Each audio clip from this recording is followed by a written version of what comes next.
right. Hope everybody is well. How are y'all doing? Welcome to the Onyx Report, Black Masculinist News, as well as other things, right? But mainly, welcome to the Onyx Report, where we as Black male justice advocates seek to uplift Black men and boys using critical analysis. Today, we are broadcasting on innerlightradio.com, Facebook, as well as YouTube and Twitch. And if you are here on YouTube, please go ahead and take advantage of the opportunities to support the show, right? You can actually do that in a couple of different ways. You can go ahead and become a member of the channel. If you're interested in that, just go ahead and click the join button, which is right next to the subscribe button. And as we're trying to close in on 20,000 subscribers, please make sure that you go ahead and subscribe, hit the bell so you can get notified about everything we do over here, and support the channel that way. Or you can go to Patreon and check into T.H. Johnson there, and you can support both the show as well as the Institute for Black Male Studies, which I'll talk a little bit about later. Now, currently I am running a pre-recorded interview over there, so I apologize about the slight overlap. It's about 15 minutes, but kind of ended up working out that way. Nevertheless, it is an interview with a good professor, a good brother of mine named Brother Quadwo, who is teaching out of Oakland. So Brother Quadwo Ado Gyan, and you can check that out over at the Institute for Black Male Studies YouTube page, which is brand new. Shout out to the supporters over there. We jumped over 1,000 subscribers within a matter of a day, thanks to Brother O'Shea, Duke Jackson, who put the word out on his show. So much appreciated. So we just got to get the views up, and the channel will be able to be fully monetized. In the meantime, I'll be posting a number of interviews. Appreciate that support, Brother Barry. I'm going to be posting a bunch of interviews, and the interview series there is basically dealing with Black men whose work deals with Black men and boys. So keep an eye out for that. And as I said, support the channel. You can do that through Patreon, Cash App, PayPal, Venmo, number of different ways, but help us to keep the lights on, as it were, over here, so we can keep it going. All right. Let's see. Shout out to a few people here. What's up, Soulful? What's up, Stephen, Brother Norin? And there's a number of brothers that I actually want to thank before we even get started. These are some brothers. I put the word out over Facebook. If you had read tonight's series, I wanted to get your feedback before we went on. There's a number of brothers. Brother Darnell, Jules, Brother Randall. Let's see. Let's see. I think it was, Brother Carl. And let's see. Yeah, and actually the very first one was Norin. And Norin was reaching out to me from Japan and was giving me some feedback on tonight's subject. So I wanted to shout them out real quick just in the beginning. And before we continue, I want to honor my subscribers. I'm going to take a second out to do that. Shout out to them. Check it out.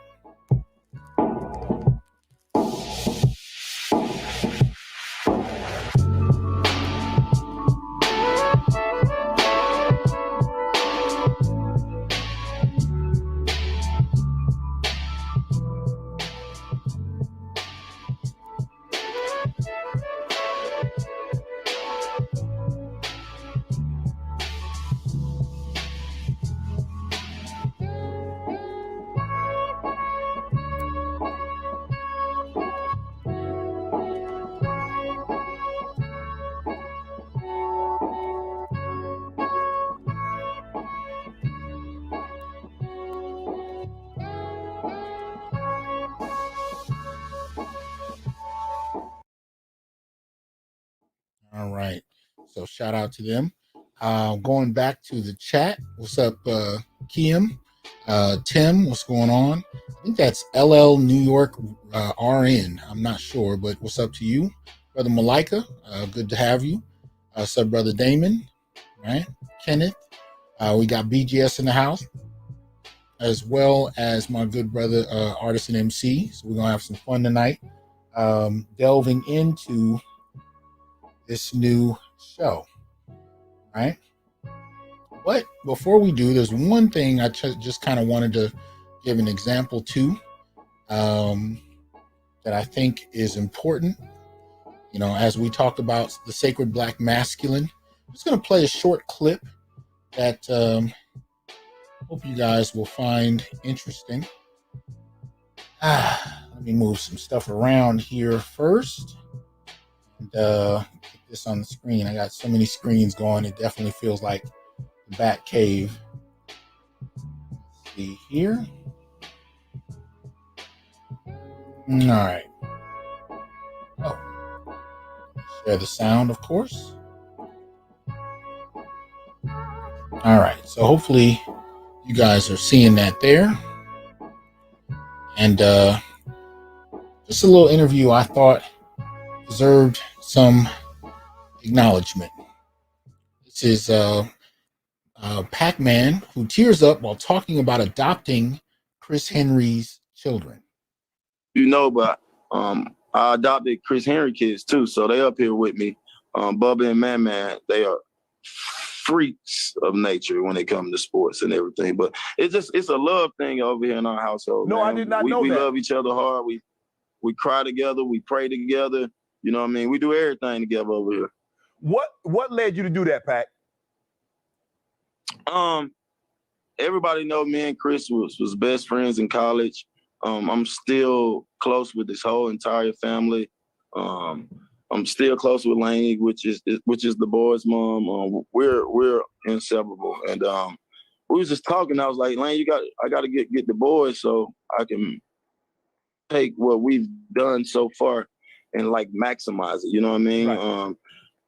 So we sat down. We've been working on this for 3-4 years. Right. And we finally got it done couple like 6-7 months ago. And it's just, for me, it's heartwarming because I know my man up there just sitting up there smiling like, man, I really appreciate you, man. For the people that don't know, you're talking about your phone. I don't get too teared up about so much stuff, but like, I don't know, like that was my man. Like, you get what I'm saying? Like, me and Slim was like this. We was the real poster boys when they first started talking about poster boys. So you're talking about, not only was he a teammate of yours in Cincinnati, he was a teammate of yours, Chris Henry, the wide receiver, a teammate of yours at West Virginia. That's where you first met. Yeah. You guys were so close. You adopted, I think he has 2 boys, right? Yeah. Yeah. And you adopted them recently. Man, that's big, Pac. That's huge. Yeah. Yeah, so that's what we're doing, man. They unbelievable athletes. And we all family over here. So in my house, I got 5 kids. My oldest one in Atlanta at Westlake. Right. I got 13, 12. That's Bubba and Man. Right. Then I got Trent, who just turned 11. And I got little Junie, who's 3, about to go on 4. Wow. All right. I wanted to shout that out real quick because that's brotherhood right there.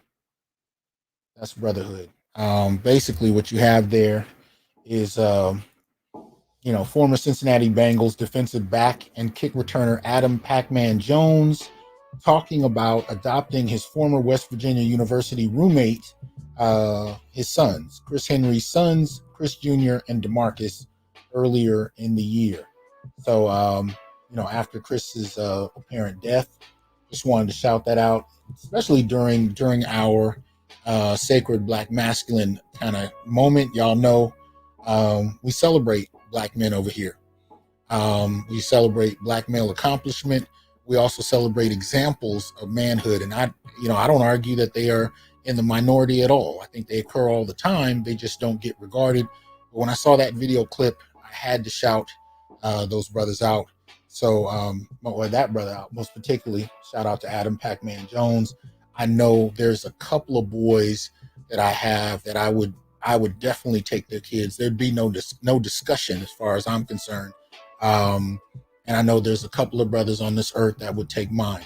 So, I want to acknowledge those kind of friendships, that kind of brotherhood, because real talk, that's exactly the kind of brotherhood that I've sought out with the kind of friends that I have, and I only have a small collective of them. I'm an acquired taste, so I don't have a lot of friends. I got a lot of associates, not a lot of friends. And friends, that's the level I talk about, where if something like that happened, each other's kids wouldn't even be a consideration. It would just be done.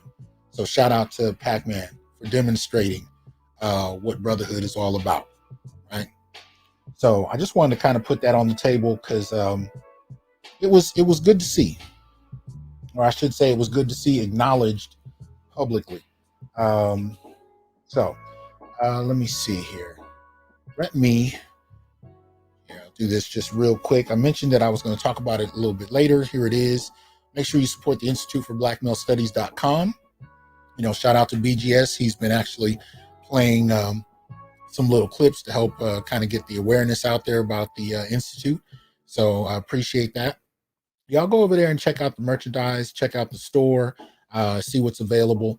And remember, as I told you, go to the Institute for Black Male Studies YouTube page, become a member there as well, or I should say become a subscriber. I haven't started a membership yet, but subscribe to the channel there, and you'll be finding, loaded interviews that you can check out. You can also send me information about people you think I should interview.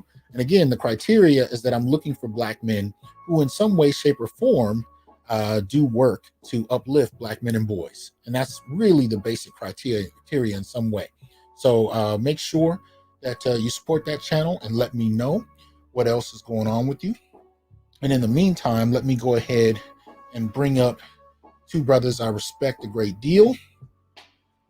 In no particular order, I'd like to welcome Brother Artisan MC. Are you there? Yeah, what's going on, Dr. T? What's up, man? How you doing? All right, just commuting home. Oh, okay. Appreciate that. We caught him on the commute. So, have to touch base with Brother Artisan if I'm doing anything geek related, because he's the authority, and we definitely want to support his comic book shop. So we're not going to let him get off the show until he gives us some information on how to do that yet again, so we get the word out. And of course, my partner in crime, I definitely got to touch base and thank Brother BGS. How you doing, man? Hey, Doc, what's going on? You, man, we were up late talking about this last night. Yeah. And as usual, he was kind enough to say he'd pop his head in for a minute while he can to kind of support this discussion. We also got Brother Gigi in the chat. What's up, man? Hope you're well. I'm wearing my green gorilla shirt right now, even though y'all can't see it behind this microphone. But shout out to Green Gorilla. Y'all make sure you support his channel. I need one of those shirts. One of those shirts. I said I need one of those extra large. Yeah, man. Yeah, man. They're dope, man. You got to support Gigi.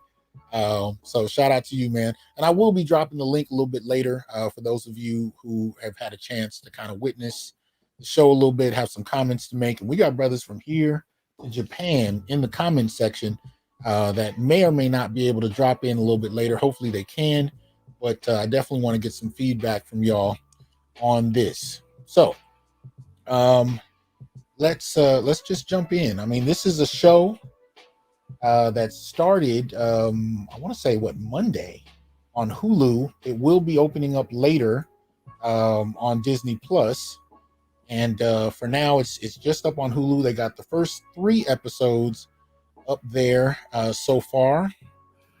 And let me see if I can at least share this a little bit so you can see what I'm talking about. It is Y the Last Man, which is based on a comic book that came out a while ago.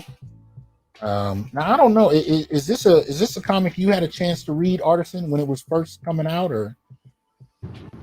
I did not read it when it first came out. My guy that I'm buying the shop from, that I bought the shop from, my boy Jeff, he was big into Y the Last Man, and recently my daughter and her boyfriend got into reading it last year. So I didn't read it. I know a bit about it, but I have not read it. Can I say I'm the authority on that? Well, it came out from 2002 to 2008, and I remember seeing it in the comic shop. But I'm a capes and tights kind of comic reader, so it wasn't really something that I was immediately interested in. Shout out to BGS. I did get a chance to read the first few issues last night, in fact. So he helped me kind of secure some access to that. But nevertheless, this is what we're talking about. Got the first 3 episodes out, as I said, and let me transfer this over here so we can actually get a look.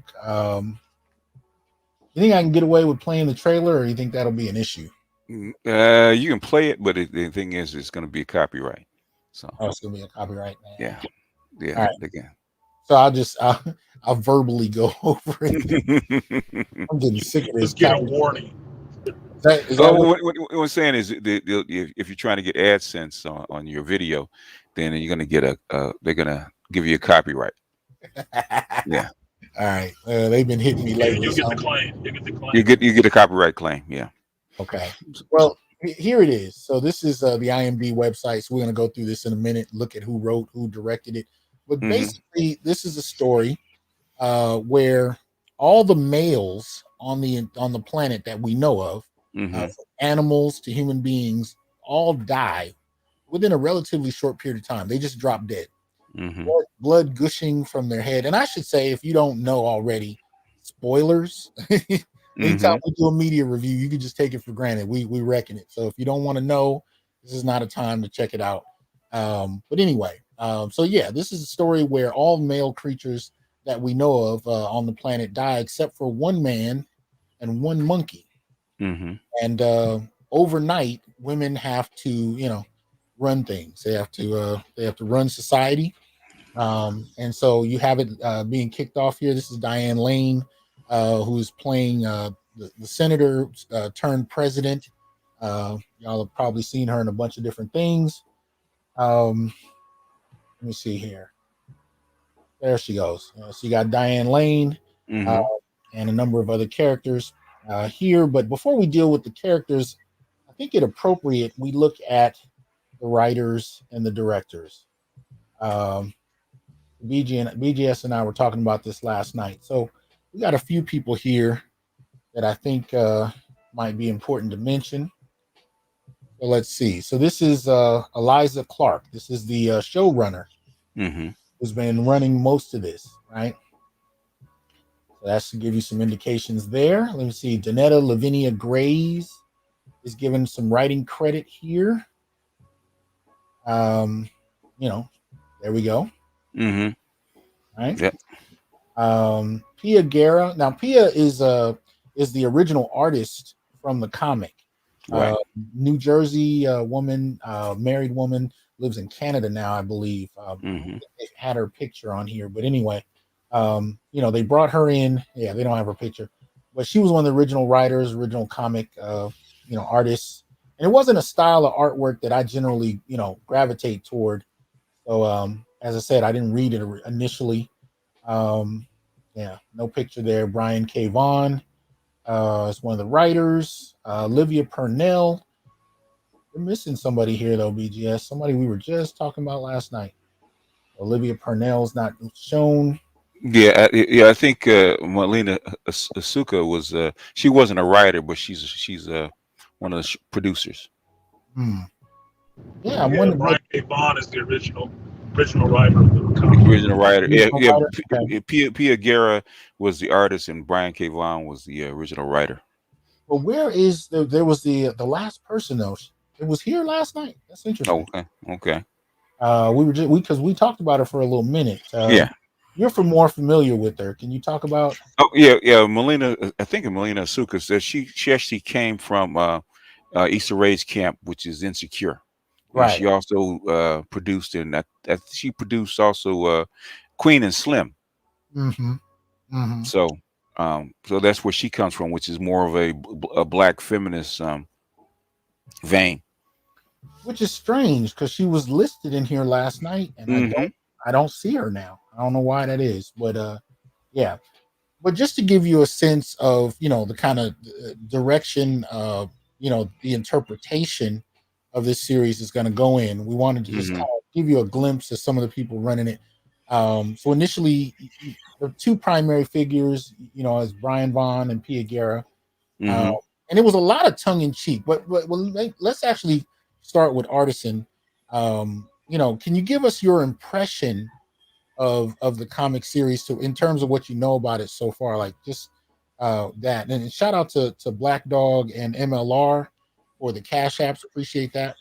But Brother Artisan, any thoughts about the initial comic? Anything you've heard? Anything you reflected on? Yeah. So the initial comic, from what I got from it, like Dr. T. Hasan said, the initial art did not grab me right off the bat when I was seeing it on the shelves or whatnot. I was reading some other image stuff at that time. I wasn't reading this.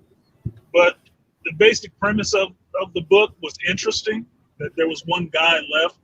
But the experience of my friends reading it and telling me about it was that they really enjoyed it because it was a lot of tongue-in-cheek, a lot of funny stuff, because this guy is not, you know, the hero, the super hero. He's not the you know, A+ guy. He's just a regular dude. He's just an extra regular guy in a situation where he's the last one on Earth, and all the stuff that happens to him along the way, because from what I understand, he was basically a simp after his girlfriend.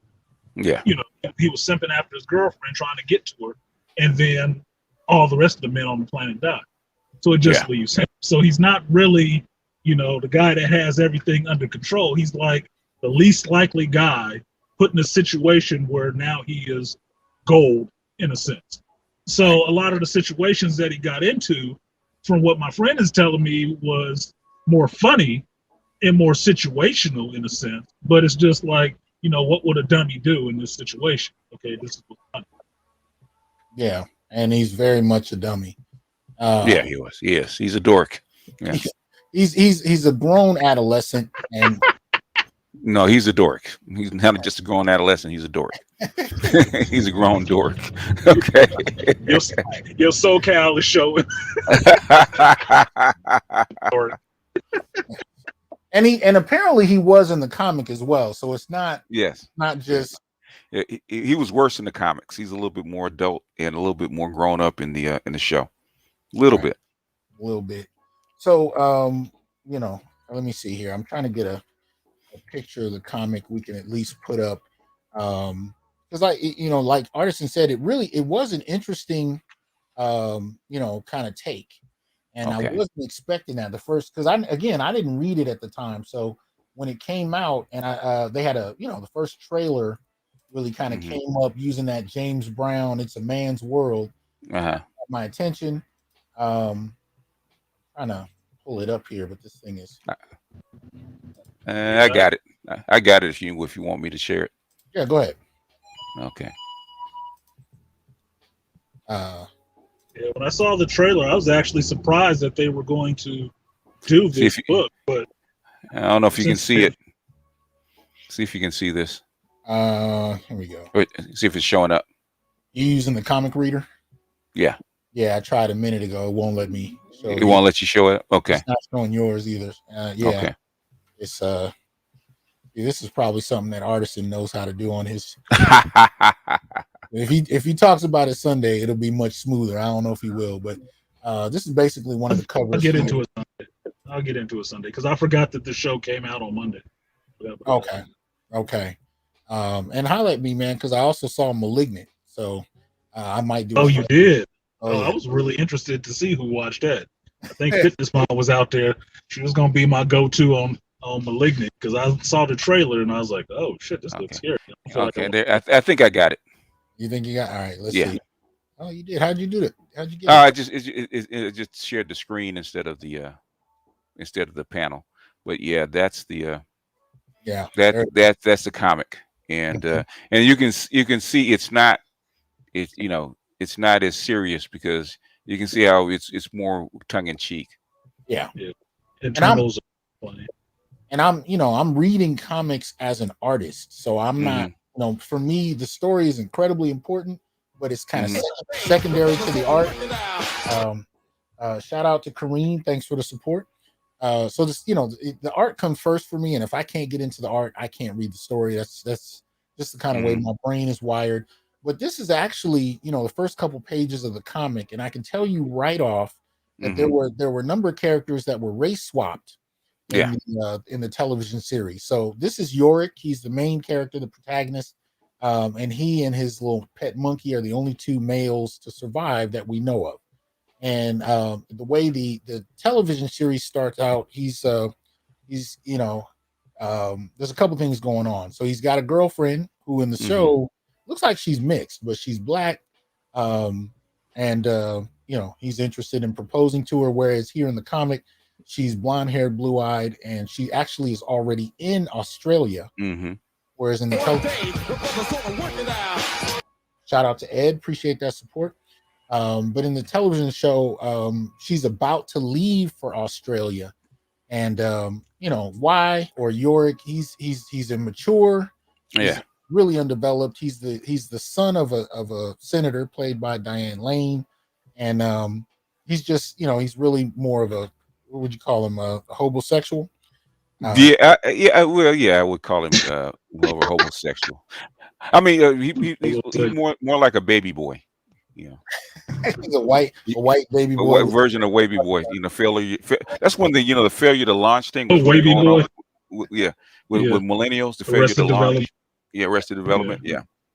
But his mother's a senator. Yeah. So mother is a senator, and she and her husband are negotiating a divorce that she doesn't want, but her career is still primary for her. She has two kids. Yorick is one, and his sister Hero, spelled the traditional way, Hero, and those two are her kids. So Hero is a recovering drug addict, from what we can tell, who's attending an AA meeting when we first see her. And Yorick is actually teaching a magic session to a little boy. Yeah, that seems to be his primary mode of income. And the little boy is actually in the process of firing him because he's not a very good teacher. So they just know he's really irresponsible. He's really ill-focused. Yeah. And he actually has to borrow money from his sister to have an evening with his girlfriend where he plans to propose and hopes she will take him with her to Australia. I think she's going for her career, and I think she's going to school out there. I can't remember what she's doing. And he tries to propose and go with her. Yeah. She promptly lets him know that she plans to meet other people out there, which is letting you know she's not feeling him to the degree that he's feeling her. And once he starts to have a little bit of a tantrum about that, she slowly packs her stuff and walks out. And from there, at least for the next 3 episodes, you don't see her. And he's spending the majority of his time trying to find her. They kind of jump back and forth in time and, kind of show you, what's going on, 3 weeks in the past and then at the current moment. So they kind of flip-flopping through time to kind of get through this. But there are some differences, between the comic and the series, aside from the race swaps. Some of this is a little more tongue-in-cheek in the comic. Yeah. Is that a good way to assess it? Yeah. Basically if you read the comic, there's a lot of inside jokes and farcical situations, like with the Amazons and how he interacts with the females. Okay, it's basically in the comic you would never know anybody's really dead because they're not really taking it seriously.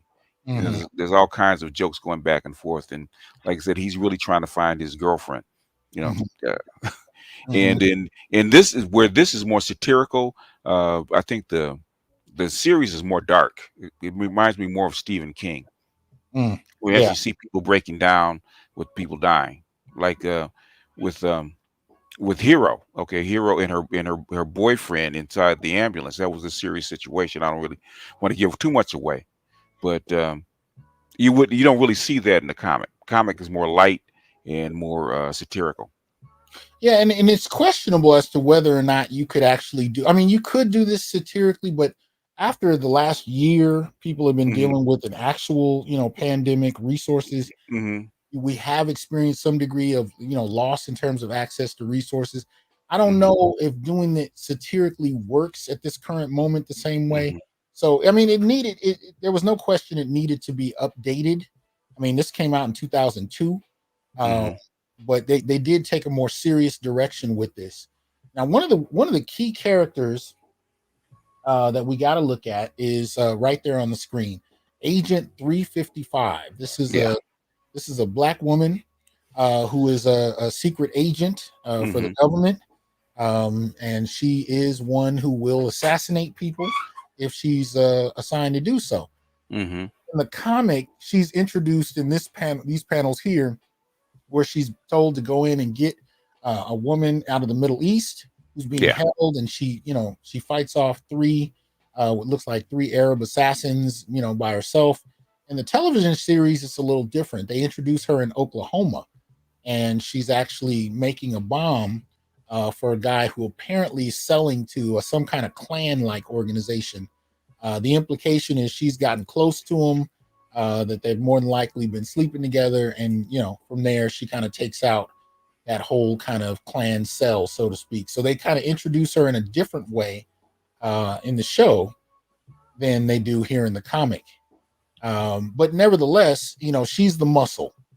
She's the muscle, and she ends Right. up kind of presenting herself, to the new president after all the men die, including the president of the United States. They literally die where they stand.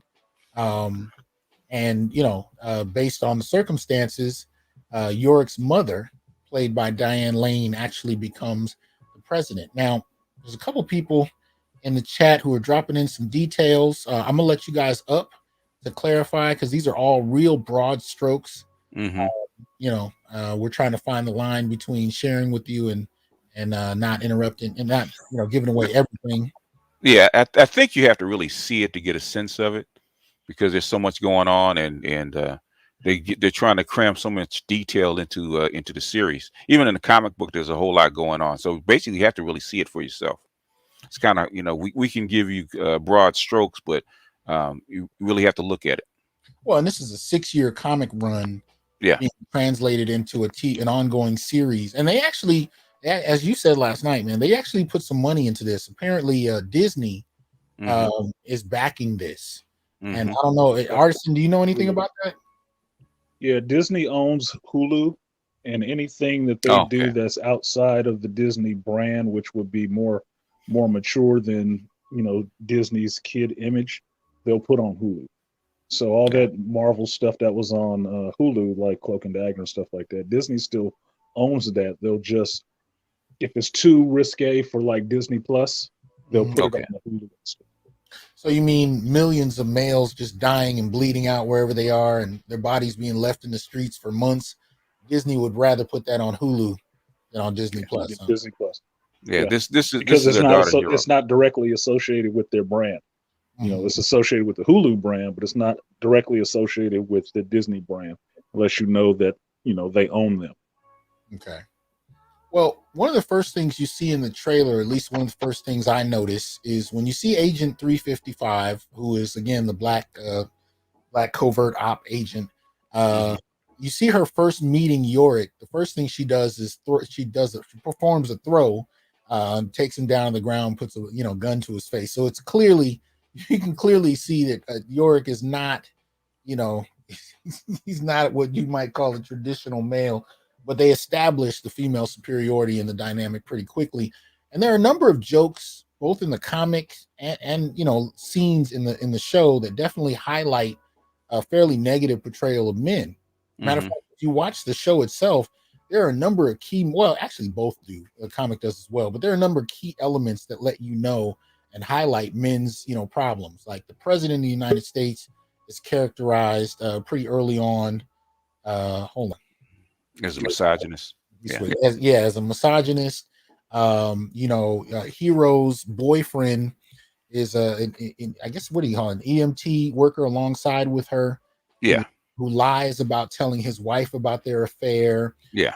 Even though Yorick's girl is planning to leave him, the way the scene is set up is that his temper tantrum at her leaving is really more the problem, and she ends up leaving because of his immaturity and his inability to accept that she doesn't want to necessarily marry him. So they kind of set up different levels of seeing men as a bit of a problem. Yeah. Right. You know, men are the issue. Men are they range from immature children to powerful misogynists. Right. Of course. Yeah. Any thoughts about that? Well, this is why I was looking forward to this show, seeing how it would play, because we're dealing with this gynocentrism going on in movies and media right now. So I knew this would be a deadlock for them to pick up and use. I just didn't expect them to. But once I saw the trailer, I was going to be interested in what you had to say about it, because I kind of got a feel for the theme of where this was going to go. I just wondered how far they were going to go with it. And the fact that they were willing to show men bleeding out all over the place, from what you're telling me from that first episode, man, they're trying to get the feminist, G-spot right off the bat. Like, look, all these men are dead. Now what? Right. Now what? Kind of a wet dream, like a world without men. And even the comic ends up having this Amazon kind of group of women that pop up, and we'll see if the show is going to do the same. But I will say they did some things, and this is what drew my attention. They did some things I didn't expect a feminist-led show to do.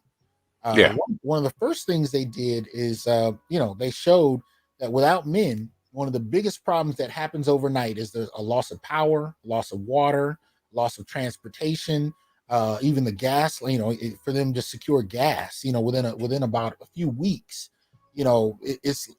society's reduced to damn near the Stone Ages. I mean, they're one step away from using. Well, actually, they are using fire warm in their home. I didn't expect that. I thought, a feminist show was just going to highlight, how strong and powerful and intelligent women are, and they were just going to move on like nothing happened. But it was interesting to see them kind of admit that. And as I'm speaking to one brother on here who actually does construction work, you can attest to that, right? Yeah. In terms of the gender dynamics in your line of work, what do you see? The gender dynamics in my line of work is that even if you have a building with, say, 200 people on it, and a couple of them are women, it's not enough of them to run any of the functions that go on. Right. Because just like we've talked about many times, they can get into that trade, but they won't do that job. They won't put the effort in to do that part of the job that's the really dirtiest or the really most mundane. You got to sit there and watch this lever and turn this lever every 30 days or so. They won't do it. So they don't have that information to do it. So in the absence of men, everything would basically come to a halt. And how it's done in the comic, I mean, everything. While a plane is flying, the pilot is gone, drop dead, the plane is out of the sky. That's it. It's over. Everything just stops, Mm-hmm. Yeah, they did that in the show as well. And that was one of the things that surprised me. The other thing that surprised me is, the president in the show is a Republican. And upon his death, his successor, the senator who becomes president, is a Democrat, right? Of course. So there's some tension there because the president's daughter is very much concerned about family values in a fairly traditional way. And she feels like the Democrats who've kind of taken over don't value family in the same kind of way. And they actually introduce her giving a talk where she talks about the way boys are ignored and disrespected and mistreated in regard to how they're conceptualized in society, most particularly by women. So it's an interesting moment where you see this Republican woman who's the daughter of the president giving a lecture about, the mistreatment of boys and men and the lack of respect that they seem to get in society, and she becomes one of the main antagonists later in the third episode to this Democrat president. And she's one that actually wants the wives of the Republican elected officials who have died. She wants the wives to take over their positions. So there's some debate about whether or not they should be able to take over because they were elected. The Republican Party, the president was elected, versus the proper order. Shout out to Great I9, appreciate that support. as opposed to the order. We've seen this in a number of different movies. If you have a crisis in leadership, you have a loss. There's an order as to who takes office at a specific point in time. Let me see. Artisan, are you coming up again? Let me see. Are you showing us something, Artisan? Or is there something you want me to put up? Yeah, something I was showing to what you were saying, what you were talking about with the women taking over and the family value. Oh, you over here, you playing? What's up? We got Dr. Thunder in the house. What's up, man? and Winston and Steven, I hope you guys are still on when I bring people up. I see what you're saying in the chat, Winston. I'm not ignoring you. I'm just trying to cover the base before we dive in. But there were a number of key differences between the book and the series, and we're just kind of mapping that out. So some of y'all might be able to help when we bring you up in here, because there's a lot to kind of go through overall. But those are some of the political tensions. And I'll just add this, at the end of the day, so it's very much a similar climate you have now, whereas right now the tension is about whether or not to believe the government over, say, COVID vaccine. You got Democrat versus Republican. They're using those tensions in the context of this story. So you still got the same kind of distrust in the government. You got the distrust between conservatives and liberals going on. And this liberal president, her son is the only living male. So, that would almost be like, half of society dies of COVID and the one person that survives or whatever is the president's son. That's kind of how it's seen. He's the only male and he's still alive. And the question is, well, how would this world full of women, especially the country full of women, see the president if her son is the only one to survive? Right. So there's a lot of tension around, the politics of the moment and what that says. And most people think the government initiated the deaths of all the men in one way, shape, or form. Any thoughts about that, fellas? Yeah. It's it's really interesting that nothing ever really stops, and how similar men and women actually are. We think that men and women are so different, and they're really not. That's what you're starting to notice in this series. Yeah, and they even kind of tongue in cheek that in the comic. But right. Go ahead and weigh in, man. What were you gonna say? Oh no, I'm listening. I just unmuted. Okay. Yeah, that the thing is the same things that like you're saying, the same things that they were squabbling about when the men were there. They're squabbling about the same things now that the men aren't there. Yeah, and and shout out to Chemistry IBMOR. We got him in the chat. Let's see, AB. What's up, AB? Good to see you.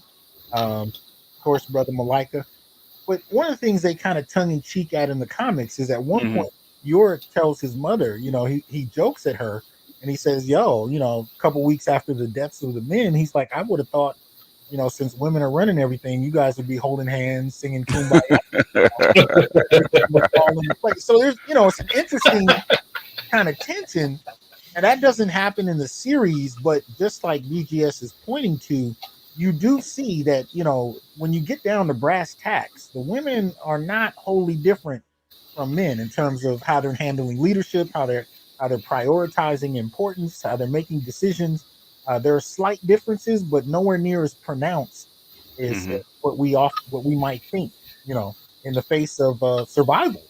Yeah. It's funny because Kevin has been talking about this for the last year. If you could Thanos snap the men, basically the women wouldn't know how to run anything, and basically they would start starving. And I think it was like the third episode when I forget what the character's name. They had a group of women that were together and they were figuring out how many people they could take with them because they're running out of food and resources. So they had to move someplace else, and I think the lady that had the vehicle, she only had room for a certain amount of people, and so she's gonna have to leave some people behind. So really quickly they start doing what they call triage. Yeah.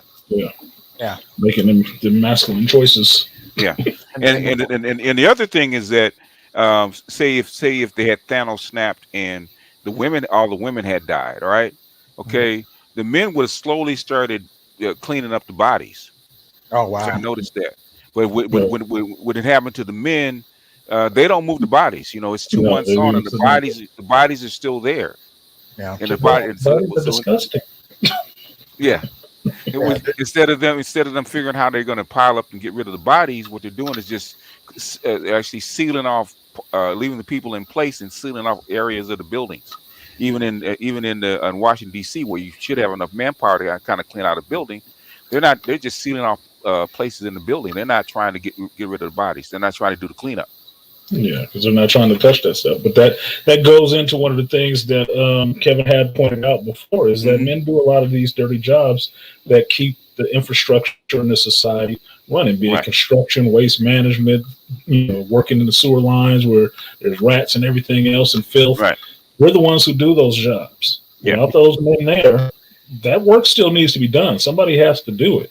If you're not going to do it, you're going to have a bigger problem. That's going to kill the rest of you that survive after, maybe you don't have enough food, maybe you don't have enough water. Now you ain't got no sanitation.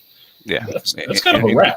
They use New York City as an example of a big city.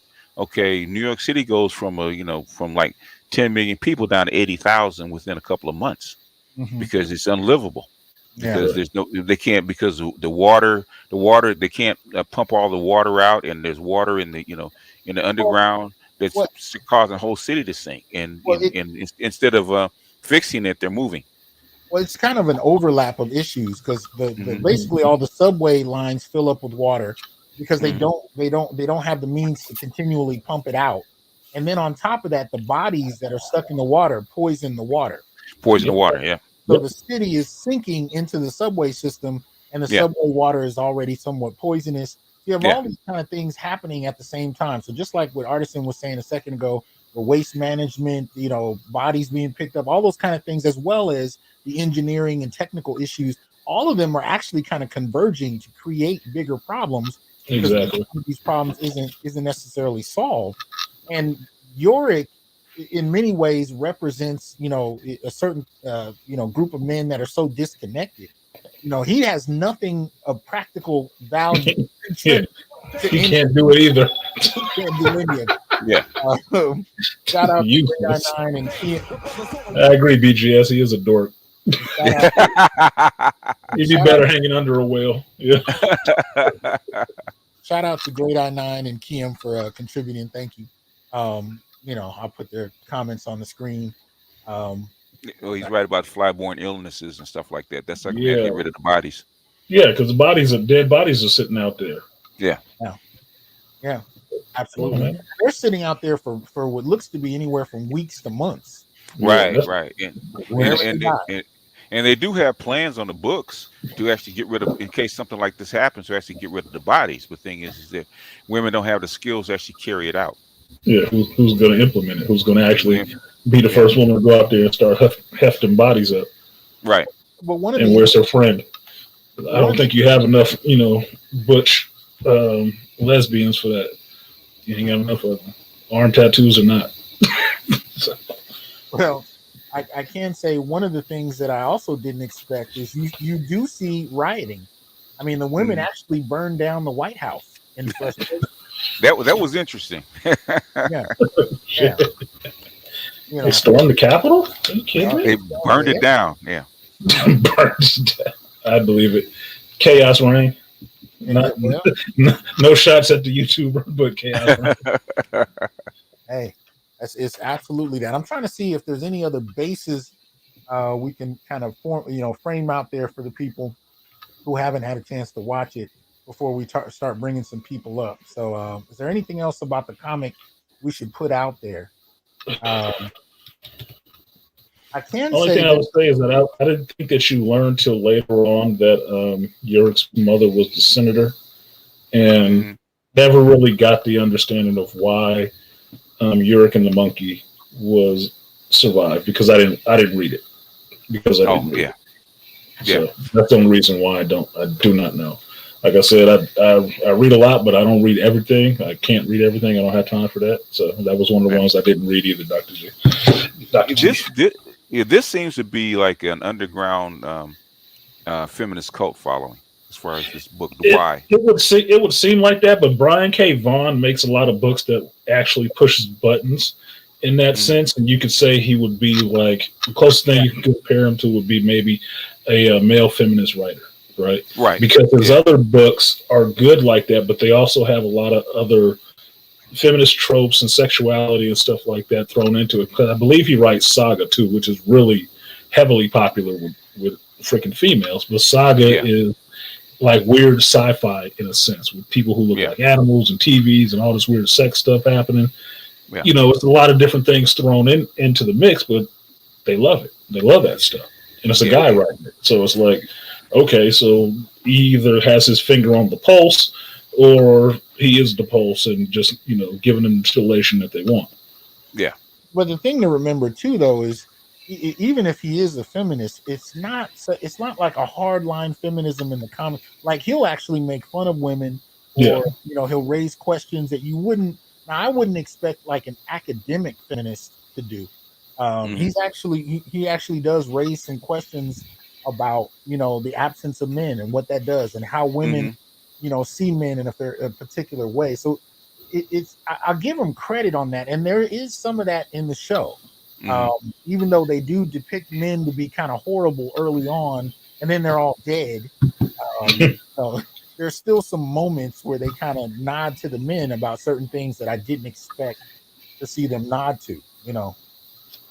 So it's interesting in that regard. Yeah, I think the show is a little closer to reality than the book is, than the comic is. The comic is a lot more tongue in cheek. Yeah. So even in the series, Yarick was a lot more serious than he is in the comic book. Well, as far as you can make him serious. Yeah. Well, yeah, you're supposed to be hiding because it's serious, and you're in there with, you know, your mother's the president of the United States, and you're up running around chasing your monkey like an idiot. Yeah. Like an idiot. Yeah. And he doesn't understand how his presence can threaten her presidency, you know, and he's kind of oblivious to how these politics could impact his mother. Yeah. But one of the other things, and I heard some people commenting on this very early in the show, actually before the show started, was they deal a lot more with gender and sexuality more in this than they did in the comic. Right, they do. Yeah. You know, and you would expect that. Yeah. I think you would expect it. Yeah. Because that's par for the course right now with how they're doing all of these shows. Like I said, like if you don't see this wave coming, or the wave here already, then you actually are a dork, because it's been coming for a while. So this is just the next wave of all these movies coming out that are really wanting to highlight these themes that, you know, that are titillating to women and feminists. They want to see stuff like this. So I'm surprised I'll see it. I'll be surprised how long it lasts. It might get like 7 seasons. I don't know if it's enough material for that, because the comic eventually stopped. But yeah, if they can get some money out of it and get viewers off of it, you'll be seeing it for a couple of years. It's far more interesting than I actually thought it would be. You know, from the I thought it would be interesting, but you know, that's it. Well, one of the first questions I kind of flashed through my mind in the first episode is, I was like, I wonder, do all of the trans women die? And the comic book doesn't really deal with it, at least not in the first few issues. But the show, they actually do. Yeah. One of the statements that we know was made by one of the showrunners is that you know, in the comic they deal with gender, but they really don't deal with sexuality, and so that they wanted to delve more into that. So they kind of clarify, you know, it's those with a Y chromosome, who are Y chromosome that die. Yeah.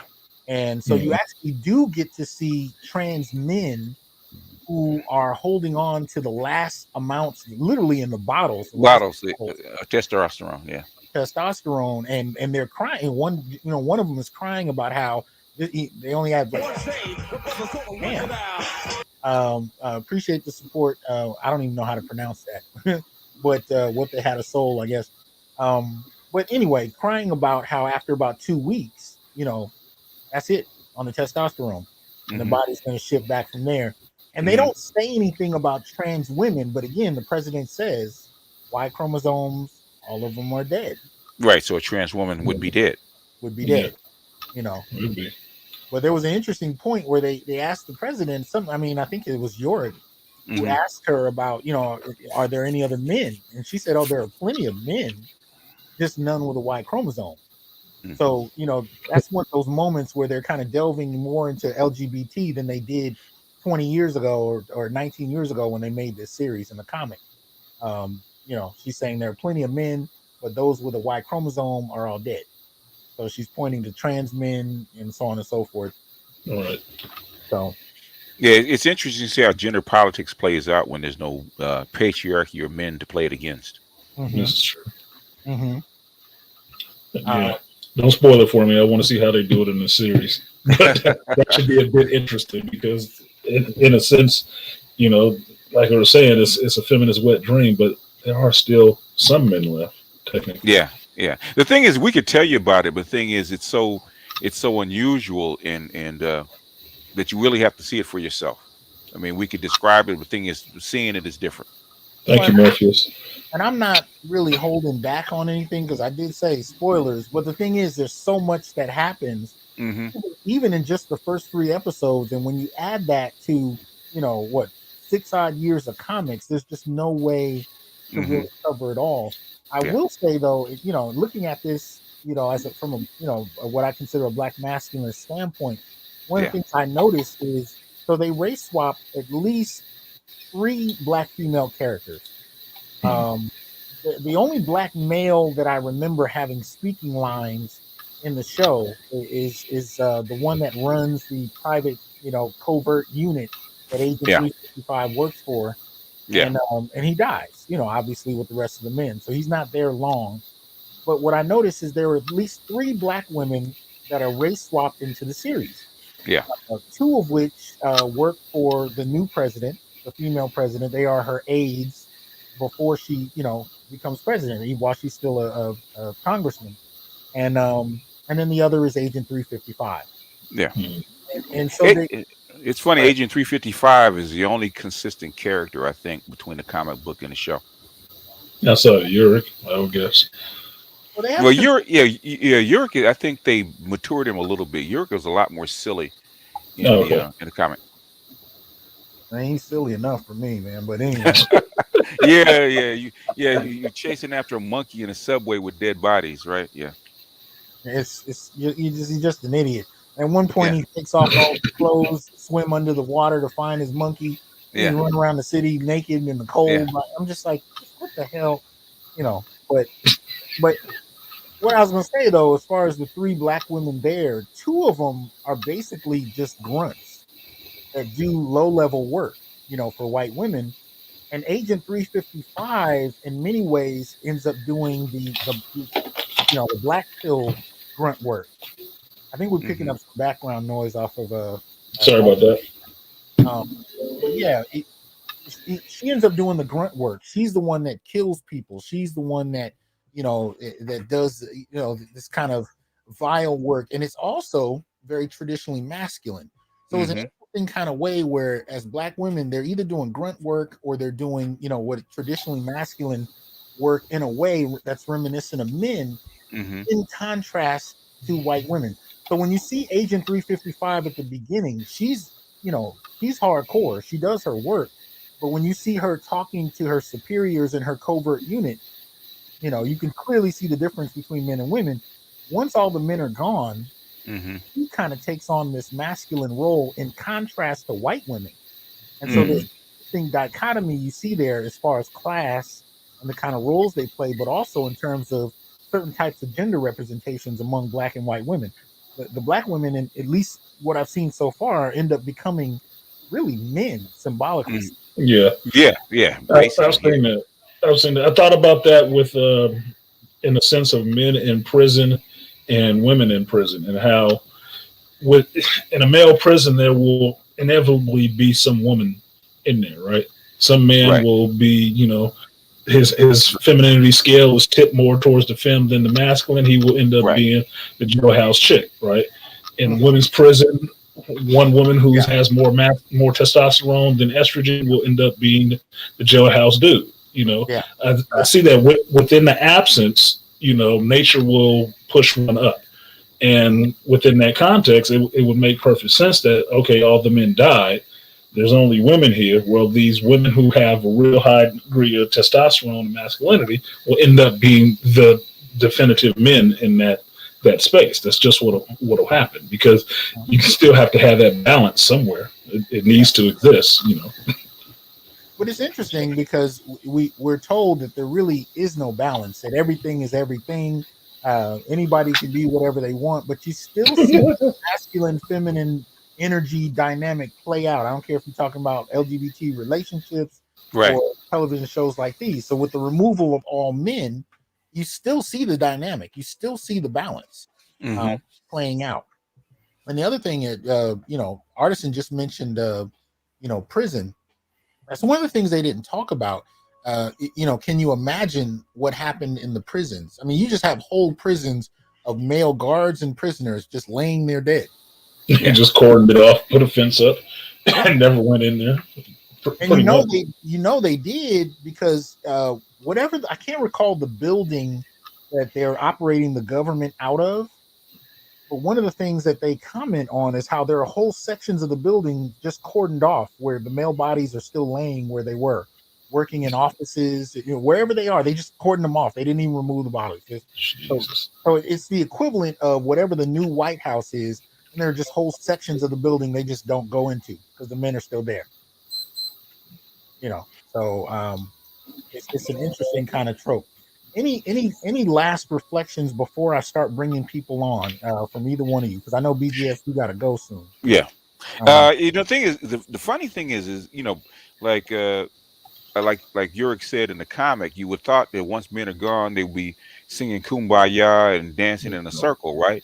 But the thing is, in both the comic and the show, you can see how ruthless women actually become, and how hardcore they become when their survival is at stake by kicking people out, you know, leaving people behind, not letting them in, not sharing food.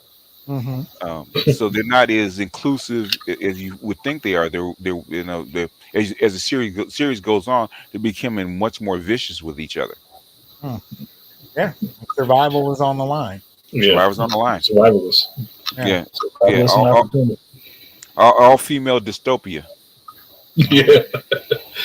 Yeah, that's the thing I was looking forward to seeing in the show of, because I didn't read the comic. I was looking for the show to just basically give me a little bit of a primer on that and show me what the story was about from a certain lens, basically from the television lens, and then go back and actually read some of the graphic novels and stuff like that to get the real feel of what it was supposed to be about.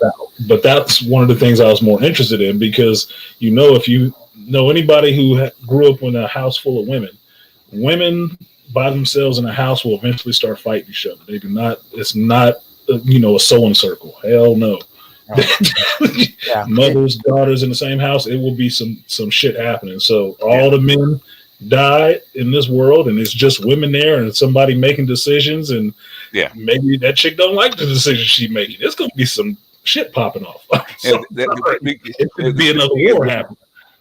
You know, the funny thing is that within weeks of this happening, they burned down the White House. Women do. That's the funny part. And one of the other tensions that I didn't mention is that you know, the Democrat becomes president because it's, you know, pretty much all they can work out. But they do find that in Israel, the woman who's technically the president is a Republican. And she was head of the Department of Horticulture or Agriculture or something. I think it was horticulture. But she's technically president. Right. But they even say it. She's an anti-vaxxer. She's this and that. So they kind of go down this line where they might be talking about COVID, but they're not. I don't know when they filmed this, but I think they're kind of bringing in some of those tropes, and they're saying she's technically president, but she's somewhat like Larry Elder here in California. Yeah, she's a white woman. So that's the dynamic, and she wakes up, you know, in Israel, and she claims her presidency. And this also occurs in the comic, but in the comic, she literally walks up to the White House and she says, "I'm president," and that's it. She's president. Yeah. In the Yeah. television series, they even hint at it because they know she's awake, they know she's claimed it, and the president actually says she's not going to just come in and take over. She's been gone too long. It would take her too long to catch up and get up to speed. And that's realistic. I can see that happening more so than she walks up, says I'm president, and then they hand her the presidency. It's going to be an issue, because people don't give up power. Nope.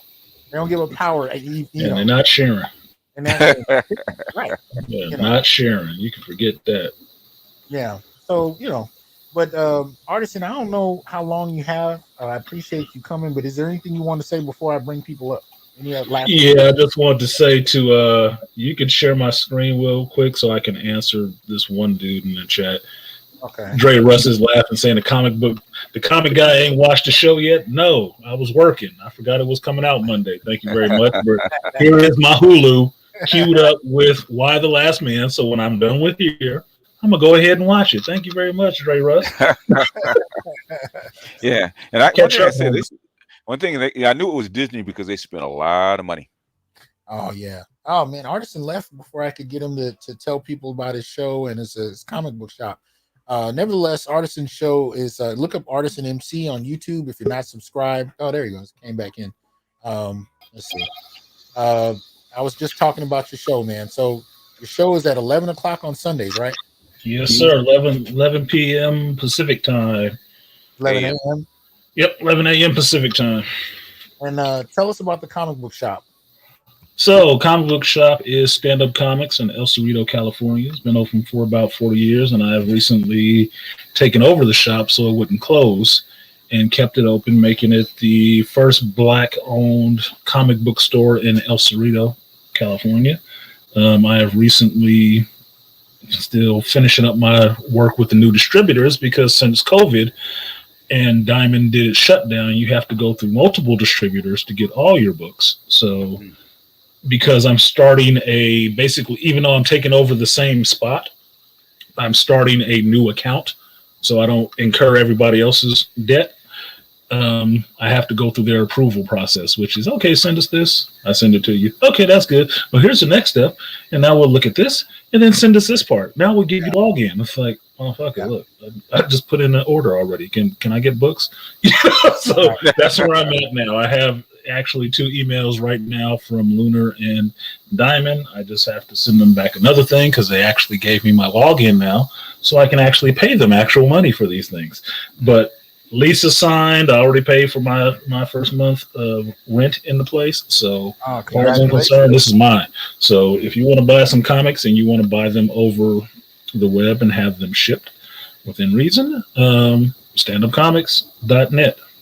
Hey man, congratulations. And check us out on Facebook, Stand Up Comics on Facebook as well, which is the direct line straight to us. So if you have orders, there's something you're looking for, give us a list. And we'll sign you up with a membership, which will be monthly and be paid for. And if need be, we will send it to you. So, Dr. T, I'm waiting on your list, homeboy, because I did my orders last night. Where were you? I stopped going to comic shops a few weeks ago, and I've completely lost touch with my list. So I have to start from scratch. But, it's okay. It's okay. I was up at want you to know, midnight. Congratulations to you, and we're trying to support. So y'all make sure that you order from the good brother and check out a show at 11 a.m. on Sundays on the Artisan MC channel here on YouTube. Yes, sir. I dropped the link in the chat, so if you guys can come up, come on up. Now, Stephen Dunn, real quick, is asking if you can ship to Japan. Yeah, I see Stephen Dunn's comment. Far as I know, shipping to Japan will take a while because of all this infrastructure slowdown that they have, and I don't know how quickly it'll get there. I'd have to look into that to find out, Stephen Dunn. But if I can, I don't have a problem shipping you some books. You're gonna pay a little upcharge on that, but just so you know, this is all business. It's capitalism. So you pay the fee; it'll come to see you. And we want to make sure they stay around. So. Yeah, Count Seco, the milestone stuff. Yes, I want the new milestone stuff, and that's why Lunar is in here in my inbox today, because that's who you have to get all your DC books for. You got to go through Lunar. So they sent me my login so I can do my order with them and get my DC stuff in. So this will be a good time for you guys to put in what you're actually looking for, so I know how many of what I have to order. because if I order 5 and 10 people show up, 5 of y'all gonna be disappointed and waiting. Right. Well, let's make sure we support him. I dropped the link in the chat, so if you're interested in coming up to talk about the show, come on in. Just click the link. However long either one of you can stay, BGS and Artisan, y'all know. Yeah. I'm about ready. I just got about 5 more minutes, and I got to go. All good. Yeah, I'm gonna hang in for a minute, Dr. T, before I have to do anything else. This is interesting. Cool. I'm waiting to get educated so somebody can tell me more about the comic that I didn't read. We're shocked. We're shocked. Hey, it has to happen sometime. Come on, man. I hadn't read the foundation. You were shocked. I was shocked. I was shocked. Look, what I'm noticing that Y is basically an underground. They call them geek feminists, right? It's a geek feminist cult following amongst Y, and they've been arguing about it for the last 10 years about the symbols inside it and the meanings. Like I remember I was reading one thread where they talk. Well, I think in the comic where they were actually talking about the Amazon, and the Amazons be in that club, they have to cut off their left breast, right? But they were saying traditionally in the Amazon, you got to cut off your right breast. So they were talking about little details like this. Yeah. Okay. Well, we got a few people up in here. We got Brother Steven, who's actually who's coming in from Japan right now. We got AB Media, and we got Surfer. What's up, people? What's going on? Peace. What's going on, yo? Now, due to the respect of the distance, and more than that, Stephen or Norin has been helpful with this behind the scenes for the last few days anyway. Because like I said, I asked people who had read the actual comic to reach out to me because I was going to see about bringing them on the show, and he was actually the first to reach out and give me some background information. So how you doing, Stephen? Not too bad, brother. How y'all doing? All right, pretty good. Yeah, appreciate that. Give us your thoughts on the book, having read it. You read it when it initially came out, right? Yes. Yeah. Give us your thoughts about the book at the time. And did you have a chance to see the show or no? No, I haven't watched the show yet. I'm kind of hesitant to watch the show because I don't want to. I actually enjoy the comic book despite some of the more obvious and overt feminist leanings, but I don't want the show to kind of color my like of the book. But I'm sure I'll get around to watching it eventually. But it's more Stephen King, when you look at the series, like it's really deadly serious. Whereas so it's a horror show. It's more of a horror show. Yeah, it's more deadly serious than the comic. Right, because in the comic, even later on towards the end of it, Yorick's seriousness, if it can be categorized as that at all, is really activated by everyone else around him other than himself. Like I don't recall. I'm just kind of skimming through the different comics, and right now trying to find a situation where he acted in his own self-interest once. And I suppose at the very end, I don't want to give it away, but I suppose at the very, very end, he does. And that's like the only time I can recall throughout the entire series that he did something completely for himself, by himself. My suspicion is that most of this is going to be him coming into his manhood throughout the course of the story, which for me is slightly irritating, mainly because I don't think Western media, appreciates manhood as it is. They don't. It didn't surprise me that it actually surprised me he was heterosexual in terms of the show. I didn't think he would be, but then on top of that, once I saw him to be an idiot and an immature kind of teenager almost, despite his age, that was more. I was like, yeah, I expected them to do something like that. But an able-bodied, intelligent, forthright male, who's not an idiot, that would have surprised me more than anything. Yeah. This is how much of an idiot he's written to be in the comic books, though. There's, I don't want to give too much away, but there's a scene, a really intense moment between his sister Hero. I mean, the fact that they named her Hero says it all. Lord. But there's a moment between his sister and him to where, I mean, it's a deadly, it's literally a potentially life or death situation. And he says something, you know, and to him, this is serious. This is a moment where he should be respected what he has to say. And she totally undermines him. And he falls for it, and he kind of loses his footing in that moment. It's like, wow, I mean, he's not to be taken seriously at all. Like, I think when on Facebook, when you were first catching wind of the series and you wanted some information about it, I made a comment about how everybody kicks his ass.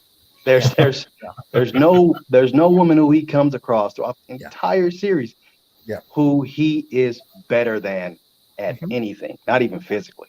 Yeah. Damn. Oh boy. Yeah. And I've been telling you guys for years, my son, who's now 16, he told me this at 12. He said, I've never seen a boy beat a girl at anything in comics and cartoons and video games, like nothing. He'd never seen it.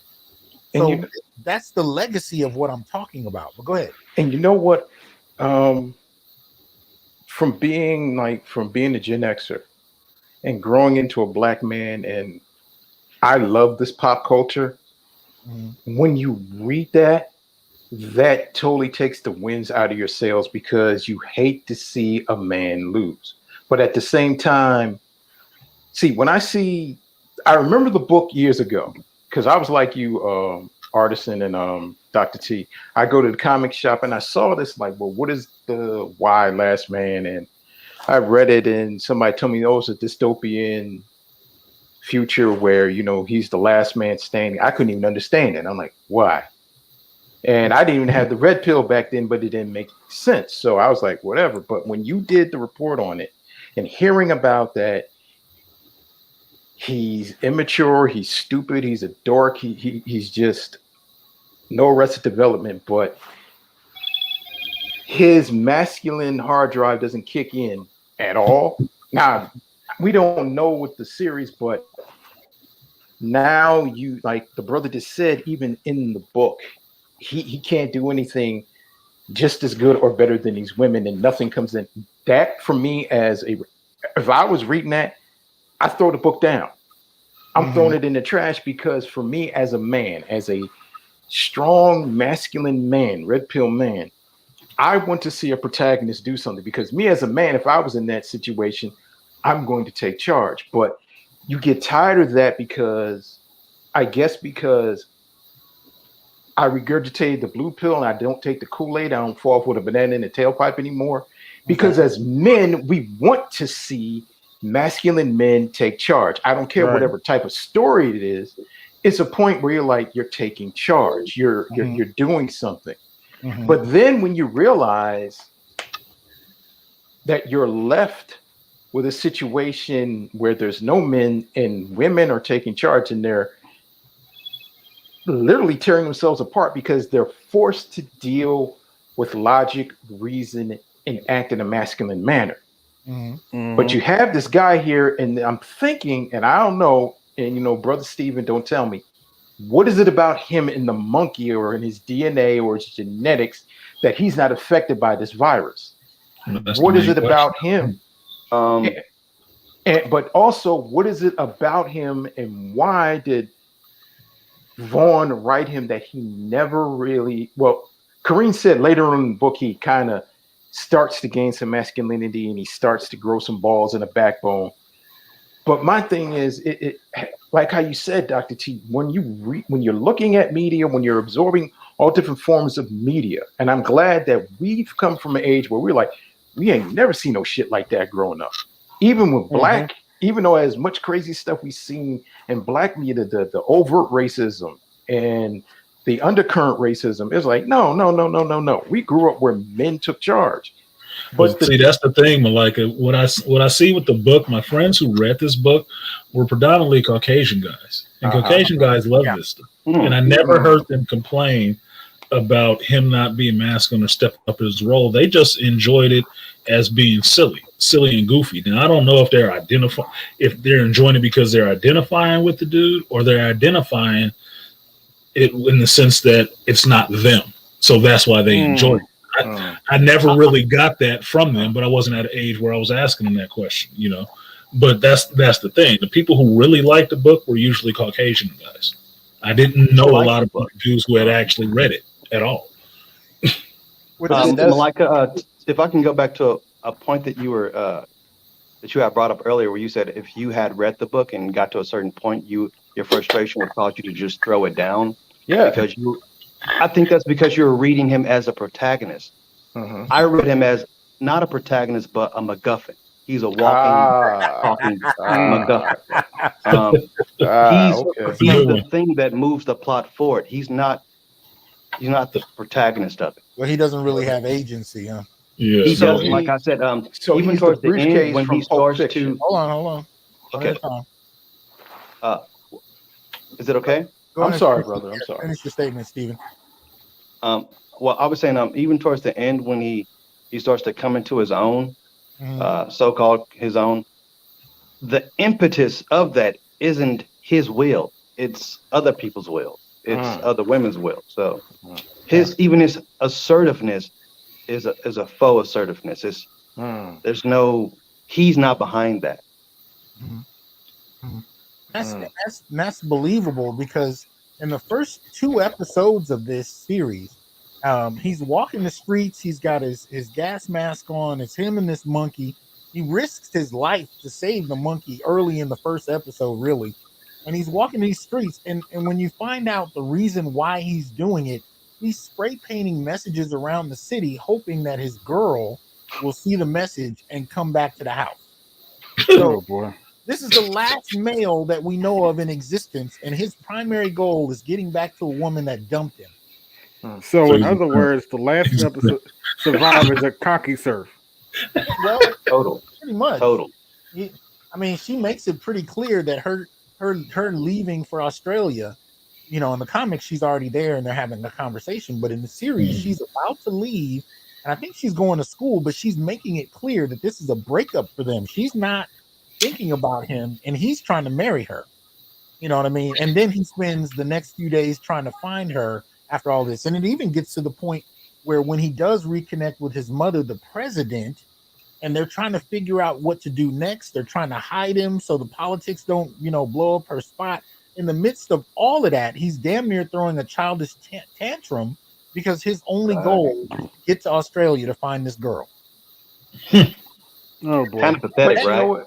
That's one thing.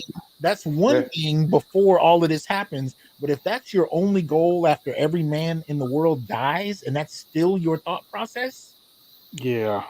And you know what? That's so disheartening, because that's showing men that this guy, he's not serious.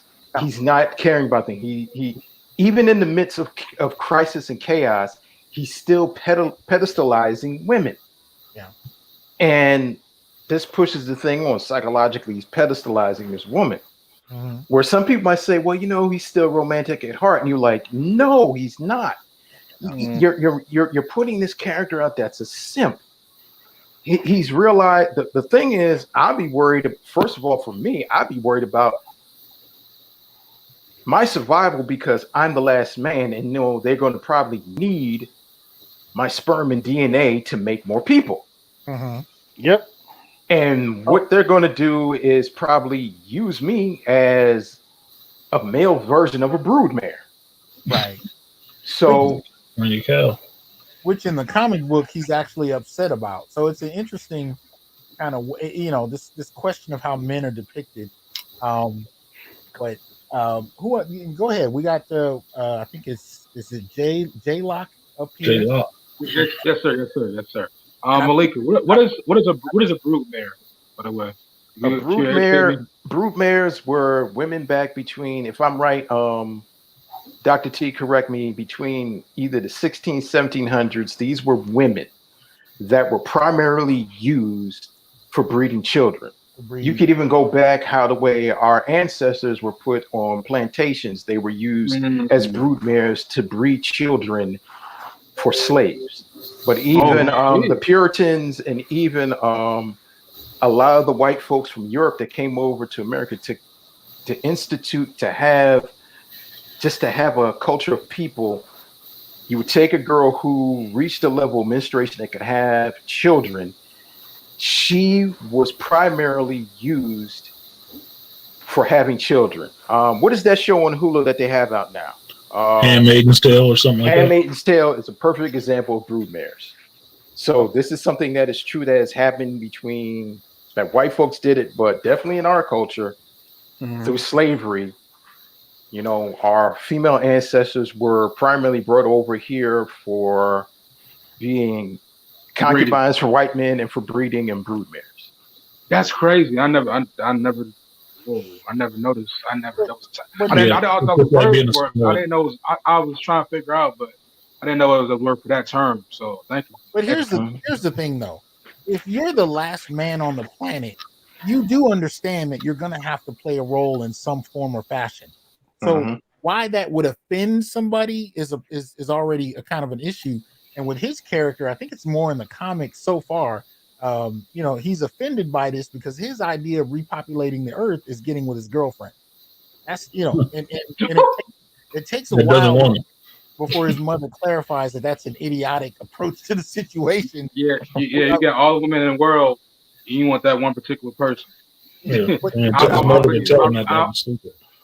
and I read the Black guy comment. He said, "I agree to whoever. No fully women will be reproducers from these loins." I was reading the Black guy comment. I will say, you know, there is a moment though where they do talk about having secured the sperm banks. So in the series they did talk about they secured the sperm banks, but they don't yet know if the male embryos or whatever, you know what I mean, we're just going to die in the womb. Like they don't really know what's causing this yet. So there is some talk about it. In the comic book, they went straight into cloning. The comic book was dealing with cloning. I don't know if the TV series will deal with that, but they jumped that pretty quickly early on in the comic. In this, they're not really talking about cloning as of yet. So I don't know where they're going with this. And Dr. in the comic books, I believe they. I'm sorry. My ex, the brother that was saying about the white guys wasn't aware of the comic book. He said it wasn't. Who said that? Was it? That was me. That was me. Actually, the reason why they said that because they look at it as entertainment.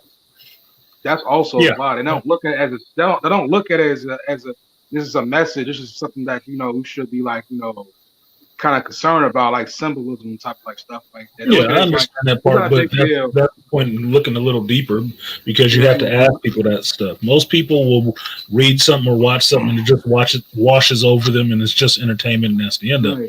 But if you dig a little deeper below the surface, you'll get that answer. But guess what, Dr. T.J. Johnson, I will recommend you this though. You say your son is 16 years old and he never seen something. I think it was 2019. I know a little bit. I'm talking. I want to be a little bit off topic. It was a show called Shield Hero. Rise of the Shield Hero.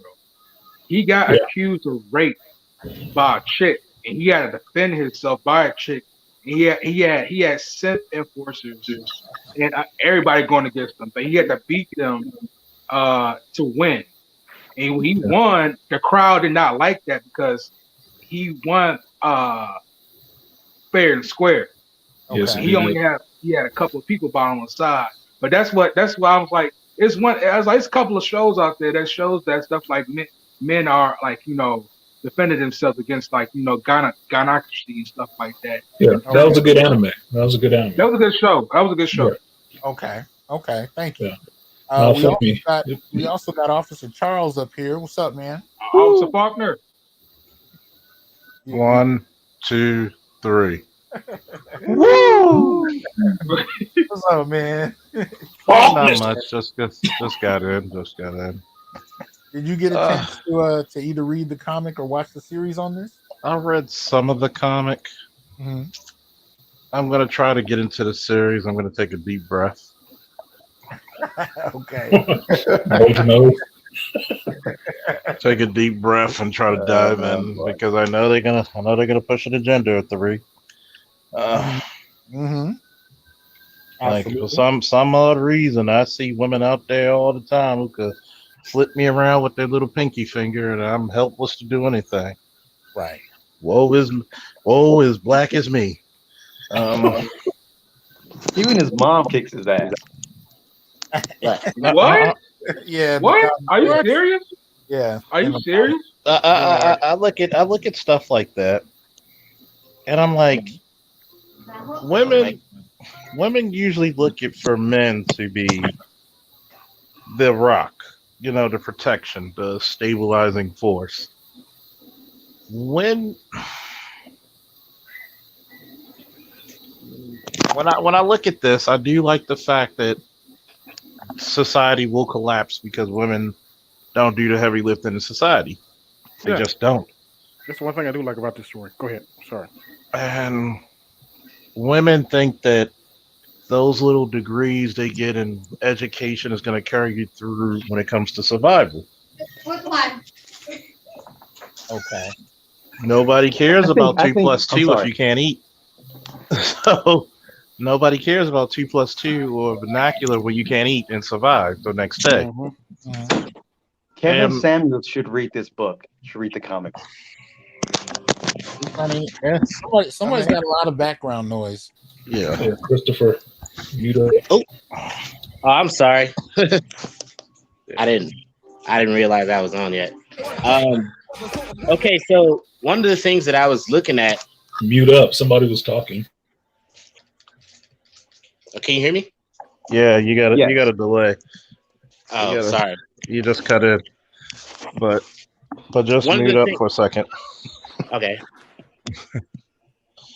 Yeah, that's better. But I was gonna say this real quick. I do understand the reality that they have when men are out, that they go into such calamity. Mm-hmm. Do I think women will band together and survive like that? No. Typically, no. Even in the military, women will turn on each other like rabid dogs. Okay. And I do see that there's some they're not saying there's not going to be any capable women. There's going to be some, but that's not going to be the overwhelming majority. We're going to fix this thing. No, a lot of women will probably, if something like that, 60% of the women probably die really quickly. Now, go ahead. They didn't say it explicitly, but you do get the impression that people are dying because one of the things you find is that there's no food. One of the interesting things that happen is everybody eats what they have to exhaustion, and then they're in houses with no power, no water, and no food. And it probably stinks like hell. Well, and they're jamming up the president about getting them food. You know what I mean? And it's one of those kind of things where it's like, in a situation like that, by the time people are literally out of food, thousands of people have likely already died at that point. But you'll be surprised, Dr. T, how quickly people died without water. Yes, sir. Yes, sir. You'll be surprised before food. You'll die of dehydration first, or some form of digestive. Yeah. Yes. Like water is so vital to the human body that you can't have one without the other. And think about it. Even some of the food you eat, you still need water to digest it. Yep. So imagine if you're eating, like, let's say they raid a Walmart and they're taking all the beef jerky. You know how much water you would need with that just to break that shit down before it actually clogs up your digestive tract? Yeah. And then one of the things is that a lot of them are going to eat because, fear. So you're going to have sodium. Okay. And you're going to have a lot of salt. You're going to have a lot of people who are going to retain too much water. That's going to give you high blood pressure. How many people are going to already? And then let's think about this. And then I'll shut up. How many people are already on the bad side of the spectrum when it comes to health before something like this would happen. Exactly. I was thinking the same thing. Yeah. I do apologize. I didn't ask AB his thoughts. I want to get AB and then Christopher. And then we now have Adam up here. But AB, did you get a chance to watch this or to read the comic? I did not, but based on what I've heard, getting feedback. Okay, never mind. Based on what I've heard, let me get this straight. They burned the White House down within 2 weeks, you said? They didn't specify exactly, but it's within a few weeks. Within a few weeks of this happening. They burned the White House down within a few weeks of this happening. Uh-huh. I'm the last guy on earth, and these women are going to boss me around? Okay. Well, just like Steven was saying, every he's been beat up from the comics to the series. Every confrontation he's had, he's gotten beat up. So, oh boy,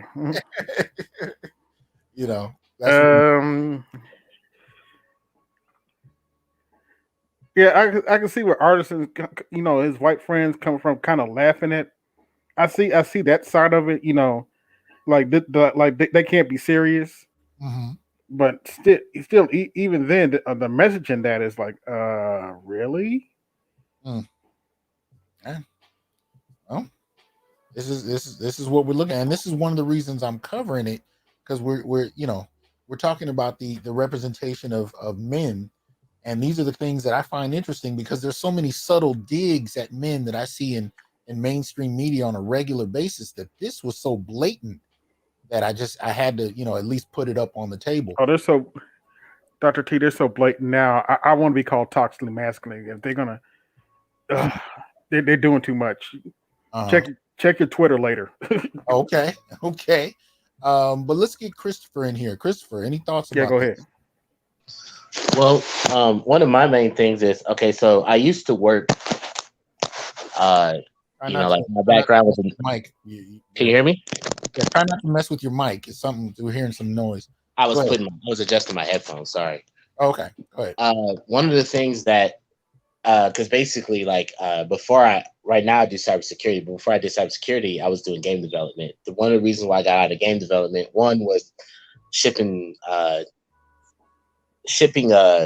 most of the jobs overseas for artists. But then the other thing is, I wind up having the disdain for most artists, because they're into this, I don't know, this real realm of reality just not working for them. So they want to fit things within a box. I used to get a lot of arguments about military and women and all this other stuff with my professors and stuff, because the indoctrination within college. But a lot of these artists, one of the biggest things is a lot of women becoming writers and the artists now in mainstream comics.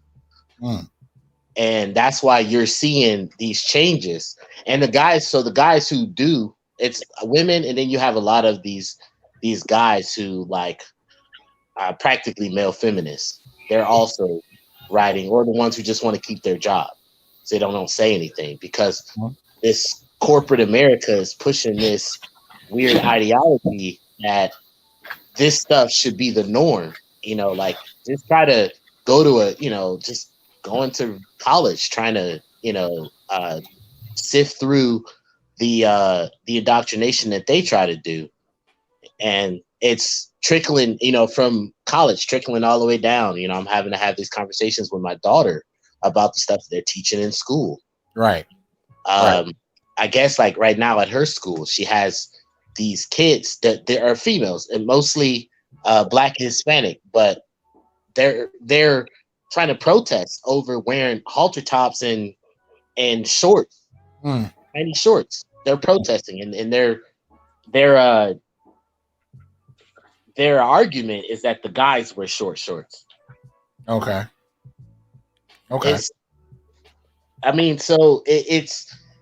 prevalent. it. Yeah, prevalent. And you can kind of see where everything, because if you notice, you look back all these, the shows and the comic books, around 2016, everything just took a just a straight left turn, and then everything just went teaching this crazy. I believe you, Chris. I believe you, Chris, because I'm gonna cut you off. I'm gonna say this.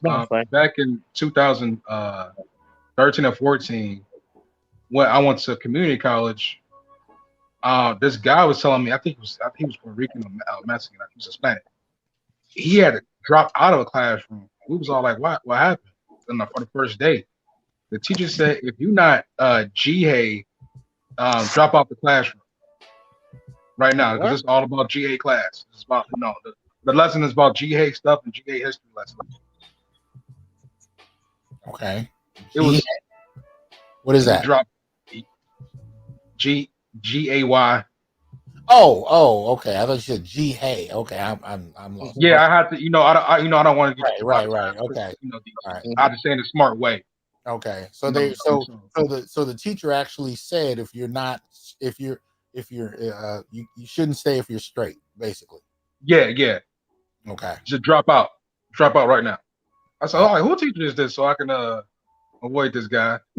So he was like, that was shocking. Chris was right. This was right. That it's getting bad because I guess COVID did teach a lot of people that homeschooling is actually getting pretty easy. I can't pull my daughter out because she's a senior, but I'm tempted to pull my other two out, and so because it's just getting and because I don't really know the crazy part is I got two sons, and they're crazy because they're both over in Fresno right now. I was pushing my son. I was like, yeah, if you go to Fresno State, make sure you get Dr. Hasan. You might want to get his class. Go get his class.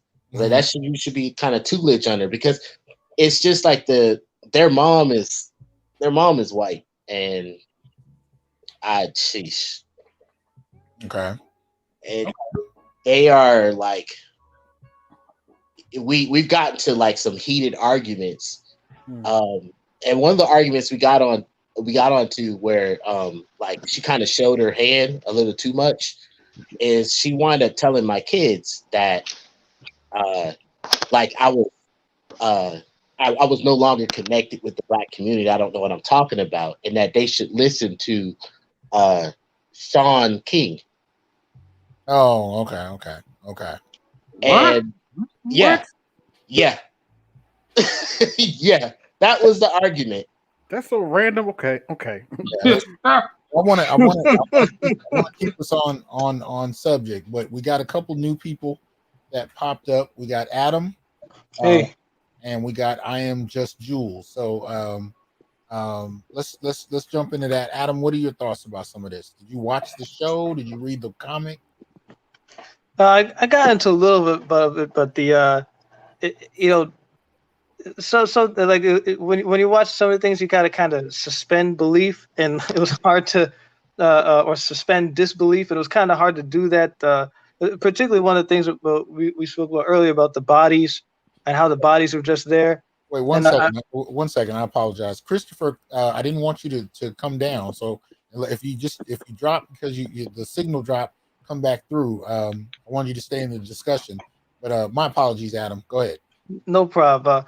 But just real quick, one thing I found interesting, and you guys commented on it earlier about the bodies being there. I mean, I come from I used to do pest control, and I came from that background, and that was just one of the things I immediately noticed is that, just New York itself, if you consider the bodies in New York, there are more rats in New York than there are people, estimated at almost 3 times the population.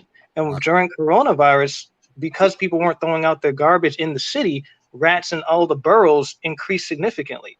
So the little food that they did have, that Officer Faulkner spoke about earlier, the little food that they did have would have already been contaminated by all of the pests that would have been spreading. And just, the type of vectors that mosquitoes spread alone in standing water, the pest control industry is largely men that goes out there and does that, which is why pest control is considered essential work.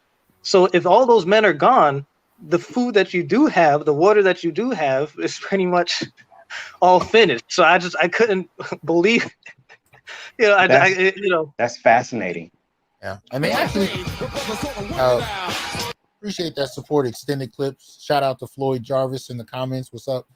They actually did have a scene in the series where you saw thousands of rats just coming down the street, and they were kind of leading up to these deaths. You're starting to see animals that were just dead, and you actually saw a dog, just die in front of somebody. So they used the animals to kind of say this is coming.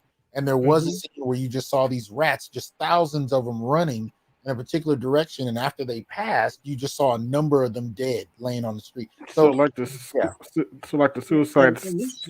Go ahead. And I was just going to comment that this all happens within a matter of days. The life cycle for a fly is 8 days from egg to adult. So within a week, you already got, with those many bodies, you would have billions of flies. Yeah. You wouldn't even be, it would be a plague. You wouldn't even be able to walk out and look around because there would be so many flies all over the place. But that's that. Spreading disease. Huh? So it'd be like the rat scene in Suicide Squad, only 20 times worse. Oh. Yeah, and that's just the flies. That's not including other pests that would be spreading all over the place. As the roach, I forget about it. Oh wow! We got to get into it. It's Jesus. Wow! Man! Wow! Yep. And it's largely men that do that work. Yeah. They'd be walking around in full beekeeper outfits. I've never seen a female pest control person. That is great perspective. Yeah, it's every now and then I've only encountered in my career, I've done pest control for 15 years, and in my career I've only found 3 women that worked. 1 was private and 2 were in government. So the majority, actually, though, there was a couple more, but they were all in government, union job, and there was very specific things that they had to do. There were pests that they refused to treat and things like that. And normally when it was, when you actually had to work where the pests were there, right? Not during the day when you're dealing with nocturnal creatures. When you had to deal with like a live rat in an apartment, they would go get the guys and say, hey, we need you to go. I was like, all right, well, I guess that's my job now, right? So was it more administrative, and you guys were doing more of the hands-on work? Is that what it was?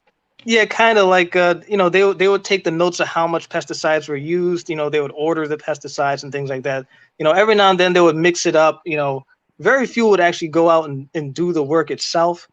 But normally it was during the day, so you're not really doing the jobs when the animals are active.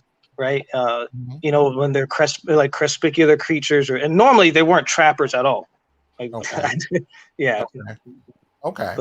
All right. Well, see, and so you're basically saying that if this actually occurred based on how things are already running, as far as pest control, it would be pretty much like we're seeing in the series.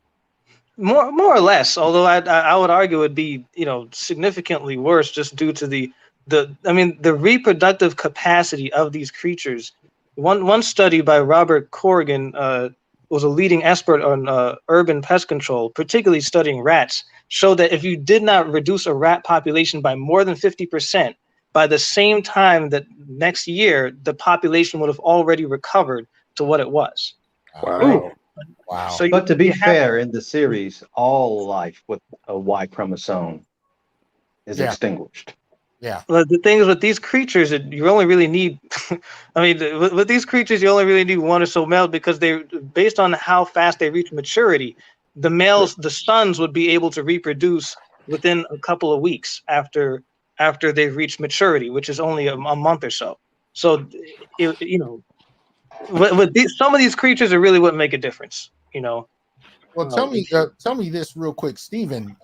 Did they cover any of the gender dynamics when it came to insects and pests like that? The way I understood it was all life that has I don't know if flies and insects have Y or X chromosomes, but the way it is in the book, everything with a Y chromosome dies. Okay. They do. Okay. So does that include like other insects that are able to change their gender? Like frogs. Some frogs can. And fruit flies. Interesting question. Yeah. Fruit. In fact, a lot we know about genetics was studied in fruit flies because of the way how rapidly they only live 3 days. So it's very easy to see, how genes transfer and stuff like that. So that was. But didn't that brother debunk like it was like manufactured, man-made, like gender's DNA transformation, male I to think you're female. talking. I forgot the doctor's name, but he did a study and he was talking about pesticides. There was a particular Was that the one? Was that pesticide. the one he was talking about? Yeah, and I think it was where the Like frogs they went from he male to almost female. assassinated. I don't know They if was they. trying to kill I him. don't know They was about trying that. to I don't know about assassinate that. him. They were trying to assassinate. It was a black guy. He looked like he looked like Dr. T. Hasan kind of much, but he do no joke about it. But he's very knowledgeable. But that's why I just said that he was a scientist. He found out, and he said, and that he found he put it on he put them on blast about it. He put them on news about Wow. it. And then they said, and then one of the agents came. He said if you expect to put this on public, we will kill you. And the guy said, I got you on record, right? And they backed off him. You talking about was it Tyrone Hayes? Is that what? Yes, I think, yeah. Yes, him. All right, yeah. Let me see. We got now real quick. There's something T-Rex said in the comments that got me thinking. He mentioned Charlton Heston's the film he did a while back. Was it the Omega Man? I realized between Charlton Heston and Will Smith, what was the film with Will Smith? I Am Legend. Yeah. I think for me, I was comparing Yorick to those two dudes subconsciously, and that kind of fed into my disappointment that much more because if you just took I Am Legend with Will Smith, his character was serious. Yeah. Somebody has to turn their mic on. That was me. Not bad. But you got he took it seriously. You know what I mean? I was expecting something like that where necessity pushes you into a certain direction, and when you look at this Yorick cat, he's an idiot. But so we got a couple people in here that didn't. Well, Hasan, Will Smith is a black brother. That other character is a white brother. I think ain't that a white guy? Ain't it? Yeah. So right, yeah. I'm surprised. I'm not complaining though.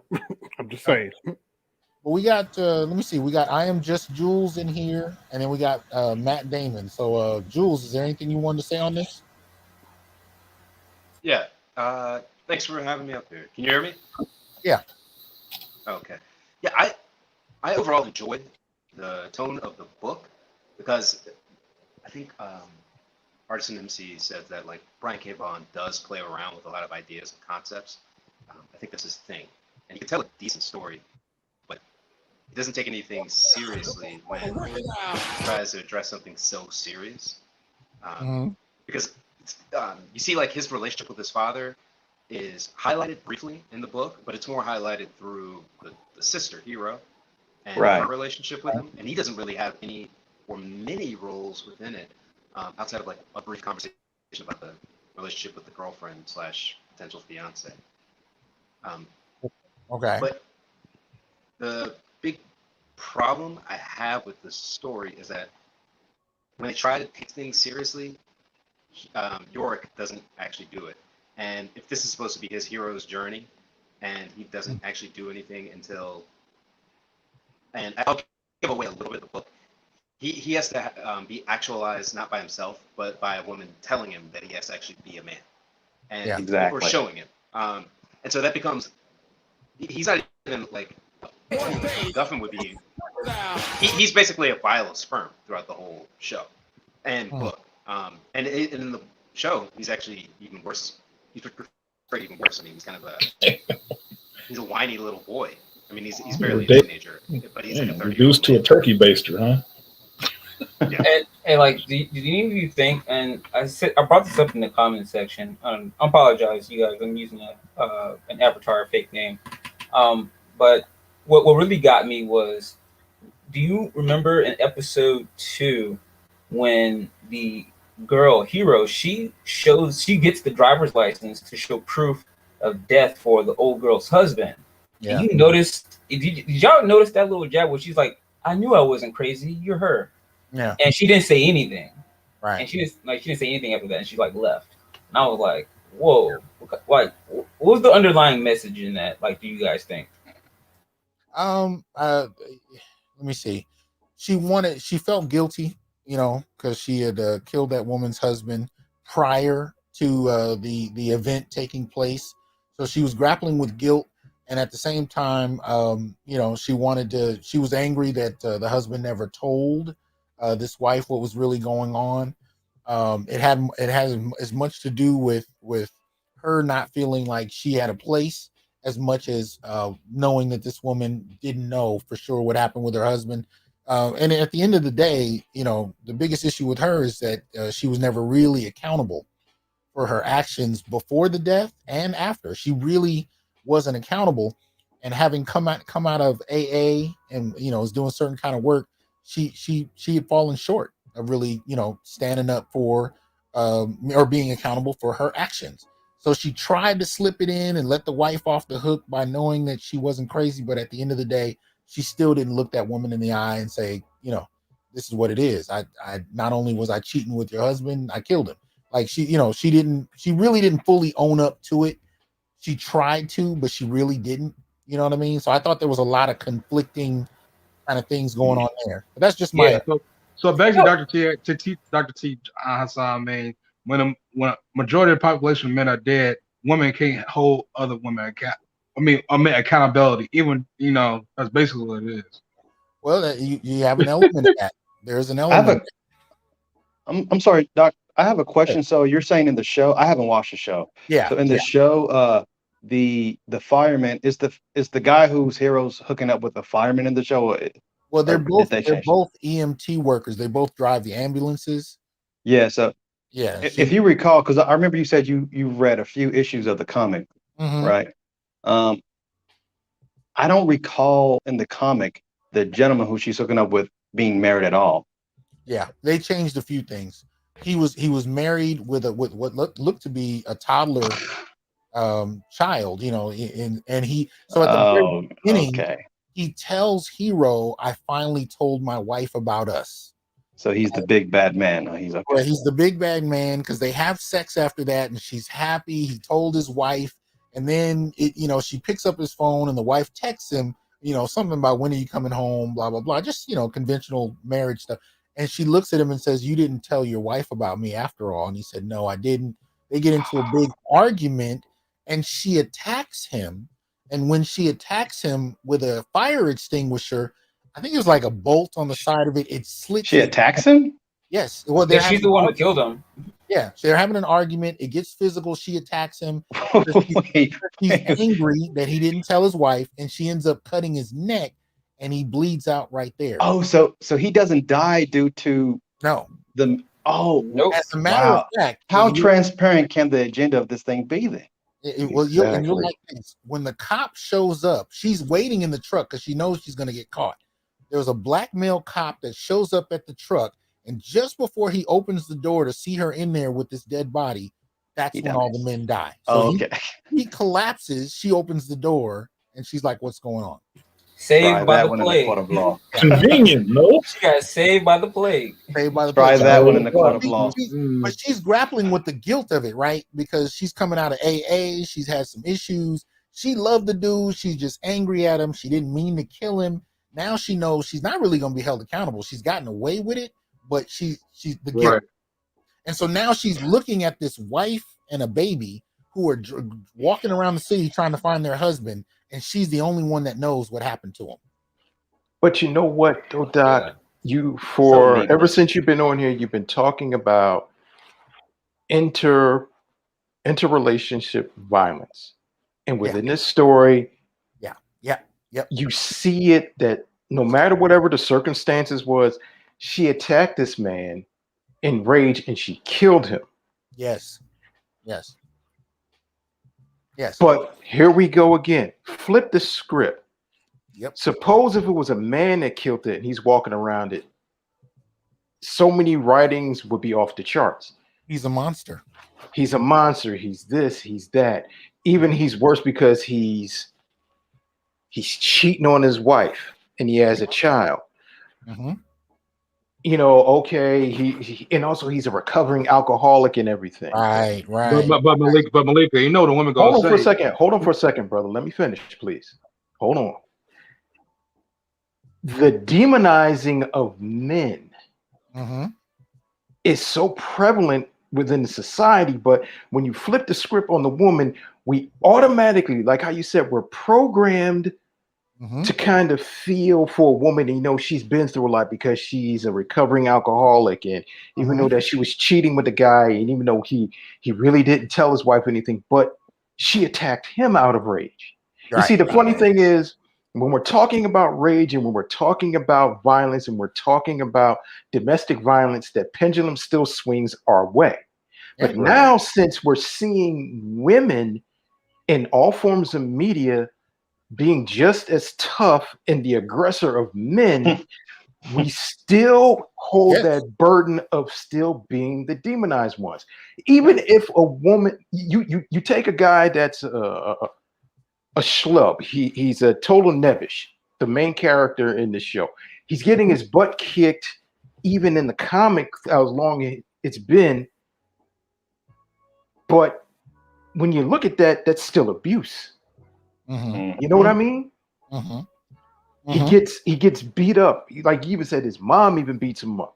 In the comic, women they're knocking him around, but that's still abuse. But if you tell this to a bunch of women, you flip the script. If it was a female who was acting like an airhead and she's being stupid and she's chasing a monkey around, you're like, okay, she just needs to die. But if a bunch of men were knocking her around, you would get mad and say it's abuse.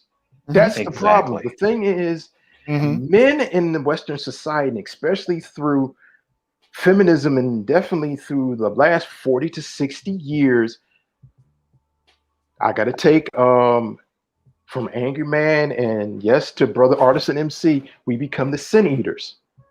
We become the fall guys. It doesn't matter, no matter what you do, no matter what you say, oh, I know it's wrong, but you still have to take the brunt of all of this because you're a man. Just because you're a man. The protagonist, he has to be, he has to get the brunt and to be the whooping boy because he's the man, because all of the problems and the issues. Even though this guy that the protagonist's sister, she was cheating and she gets angry, and that's just frustration that women want to have out on the man because he's not taking her. So she's justified in just striking out on him. But the plague is that metaphor of, oh, you just got away, but she's carrying the burden, so you feel sorry for her. No, I don't feel sorry for her, because if it was a man, and especially if it was a black man, it would be 20, 34 times worse. But the thing is, and even through how the way the chaos and through the turmoil of the dystopian future or the dystopian reality, you women don't want to deal with that pressure. Now, just let me clarify this. I'm not suggesting you should feel sorry for her. What I'm saying is, all right, the average person has never taken a human life. Here you have a woman that accidentally took a human life, and it turned out to be the one she loved. Her psychology is such that she's literally breaking down over the course of these first 3 episodes because of her behavior. So I'm explaining her behavior, but I'm not saying that I feel sorry for her, that anyone should. I'm saying this is what you're seeing, because she's dropping, and you're seeing her behavior. Now, mind you, keep in mind, she's the daughter of the president. She's hiding from her mother. So her mother doesn't even know she's alive. And she refuses to communicate. As a matter of fact, the black woman that finds the president's son, she's not looking for the son. She's actually looking for the daughter. Wow. And she goes to the daughter's apartment, and Yorick is there waiting for his sister. And that's how she beats up Yorick and takes him back home to the mother. But nobody's alive.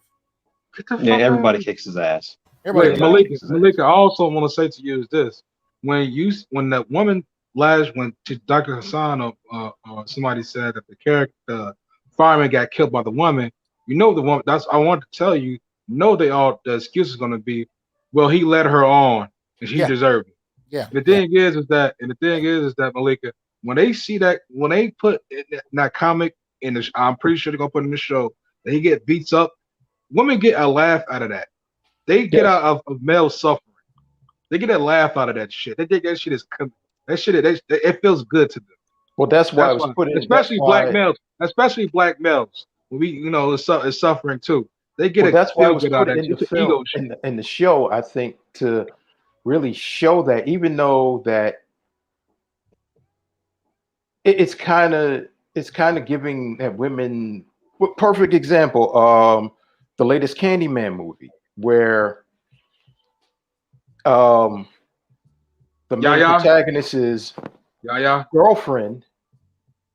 She's above everything in him, but even when he gets killed, she still uses him as a weapon to get back at the police. So Right. it's always about the vengefulness, the revenge. The thing is that men now in media are going to be the notepads of women suffering for the past 60 to 100 years.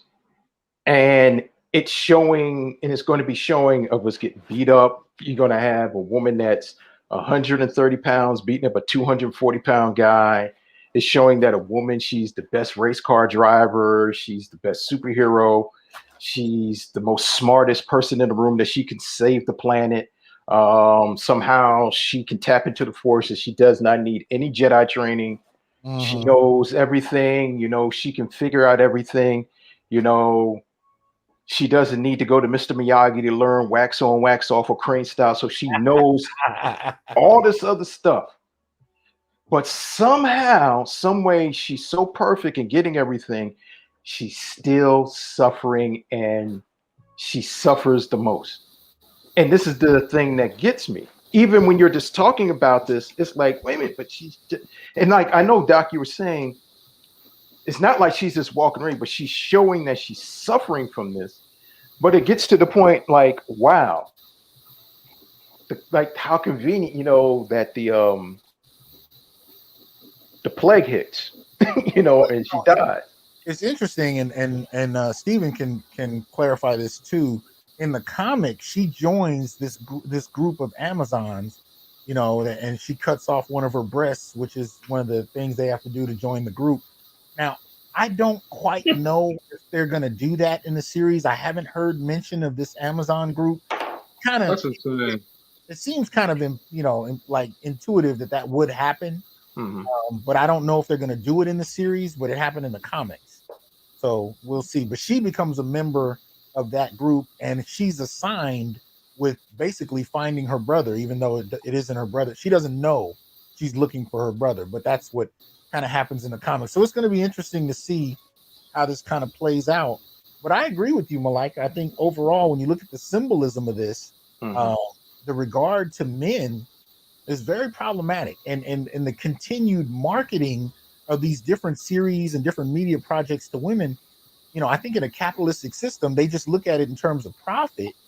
But when you actually look at the impact of this on boys, over the last couple decades, I think it contributes to, the kind of, lack of coherent agreement on what exactly, masculinity is, what exactly it means to be a man at this point, what is the social value of men, and whether they meant to or not, whether they do it well or not. This series gets at the heart of that question. What is the value of men, especially if all men are just dead across the board? Do women appreciate it, or do they, join hands around a bonfire and sing, grateful they're finally gone, all the oppressors have left? Like, it's an interesting question, Yeah, because in the, I'm sorry. No, go ahead. I wanted to ask y'all, like, a point y'all brought up earlier. Did y'all notice how the remember everything you said about Yorick being beat up and everything, and how he's like trying to understand manhood? And it's like, do you think an underlying message to this whole series, or to the whole comic, I think maybe, was that the only reason he survived was because he pretty much wasn't even a man? Like, you know what I'm saying? What is that you're saying? Y'all understand what I'm saying? Yeah. He wasn't a masculine man. Yeah, I understand it. That's a funny idea. Yeah, it's like, and it's just like an so underlying. Lucky as a man that he survived. Yeah, exactly what I'm saying. Like he was so lacking as a man that he's the only one that survived. And, like even the babies were more manly than he was. Well, he's Although I think in the non-toxic comic, male. Pretty much, you know. If And you I'm look just at like the past 5 years, it's been like the key word is that toxic masculinity is like an ongoing thing, and he's literally not that. If you look at 5 years ago, the Hulu series that was based off of the Margaret Atwood book. I mean that book was 200 pages. You could probably finish it in a weekend, but they've run it for 3 seasons, so it's like flexing this muscle in one area where men can be so terrible, but it also I'm a Handmaid's Tale. Yeah, Handmaid's Tale. Yeah. And then you follow that up with this, which is like the releases that the men are now gone, and we can close the door. We can get along with our business, and we only have this one man, and he's barely man. I mean, he's just a utility. We can just carry him around with our trusty agent here. Yeah. But you said something very cool. Utility. And his only utility, like when Dr. T says at the end of every episode, he breaks down all those negative stereotypes. This is what his utility is for. Yeah. He's the whipping boy. He's the punching bag. He's the sperm donor. He's everything that we see that we never liked in a man, but only the usefulness is just for him to be beat upon and just for his ability to produce sperm. But the problem is when you take another look at it, you have a society where women, you cannot even barely get along. I wish Officer Charles was still here. Dang. Dealing with dead bodies. Being a police officer, like for majority of my career, I ran the patrol wagon, and you have to take dead bodies. Wow. Now, the thing is, when you take a dead body, you're taking all different types. You're taking dead bodies that are short, big, small. And here's one thing you got to realize. It takes anywhere from 8 to 10 hours for decomposition to set in.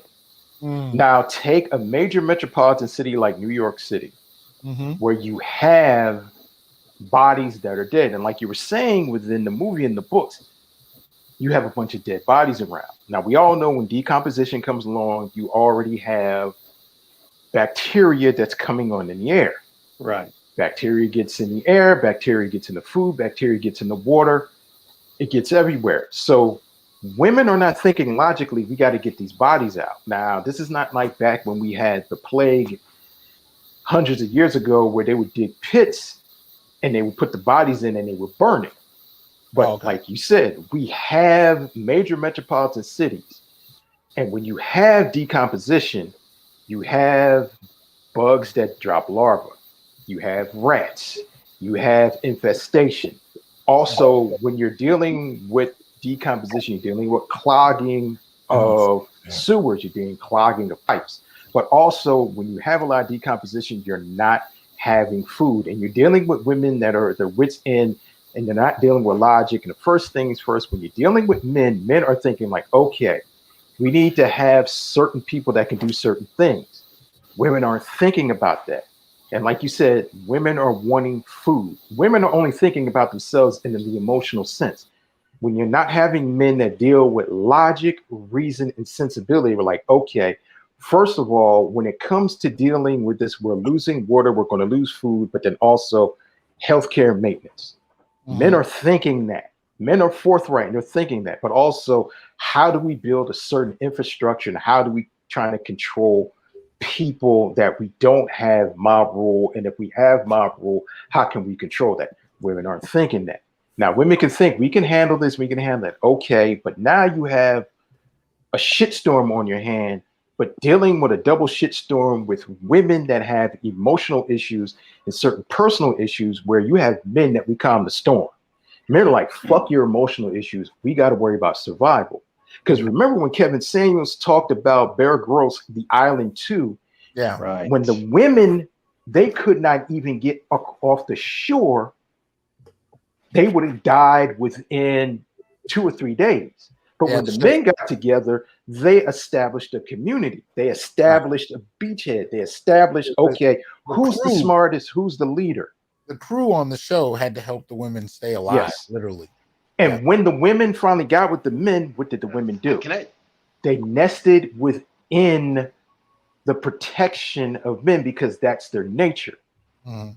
See, but the thing is, when you see this feminist propaganda porn that I coined the phrase for, this is showing like you women are not going to survive. You might have a certain amount, but just like the brother said, within the first 2 to 3 weeks, half of the female population is going to die off because you don't have a lot of women.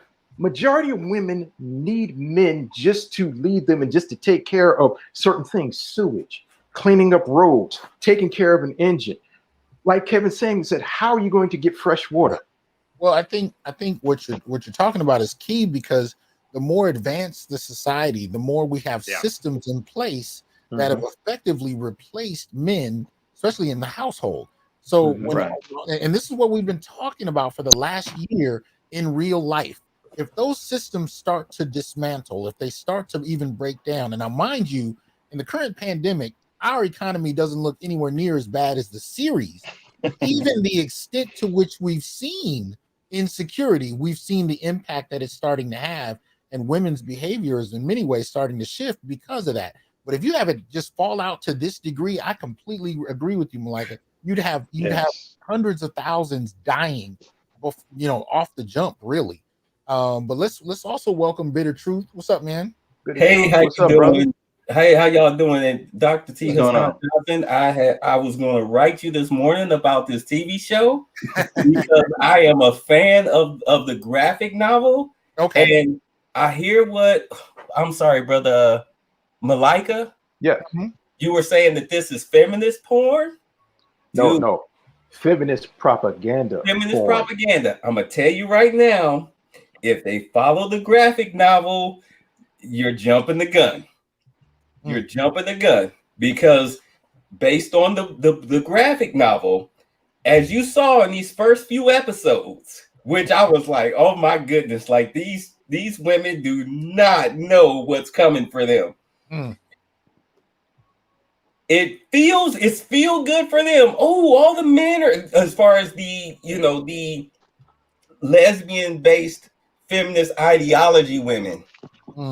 All right, because that's what you're seeing right now. You're seeing lesbian-based feminism taking place. They're pumping their chests out. But based on the book, it all goes to pot for them. And as you can see, they're already setting up the dominoes. Now, the only thing that they changed that I don't like is the characteristics of the main character, Uric. Yeah. Because in the book, he's not a modern day hippie, what is it? SJW. He's not that type of guy in the book, because do understand that when the graphic novel was written, none of this type of political arena took place. Now, he did want to find his girlfriend. That's true. That part is true. But as far as him acting all soft and effeminate and weak and milk toasty, that wasn't in the book. He was not that type of person. He was just a regular dude. Okay? This guy, he's soft. He's weak. He's slovenly. He's a bum. He is the type of guy that would be literally living in his parents' basement. I mean, come on, they're paying his rent. All right. They're paying his rent in the book, too. Right. In the book, he was struggling, but at least he was capable. Now, what you have here, and I swear to God, I love it. I love it. I love it. I love it. I love it. It's showing you, and as the women were saying, okay, we can't run the pumps. The nuclear power plant is going to shut down. We don't have any electricity. And as you saw like on the 4th episode, because I think they only released 4 episodes. Am I correct? They released 3. The 4th one is got a little stamp there, a little thumbnail, but you can't activate it. Wait. Okay. In the last episode that you saw, did you see the helicopter crash? Yeah. Okay, all right.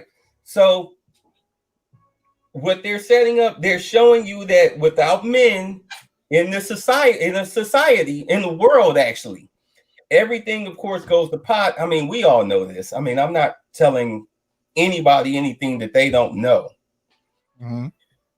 But the level, based on the graphic novel, the level in which society falls, if you thought The Walking Dead was an indication of anything, it gets so much worse than that.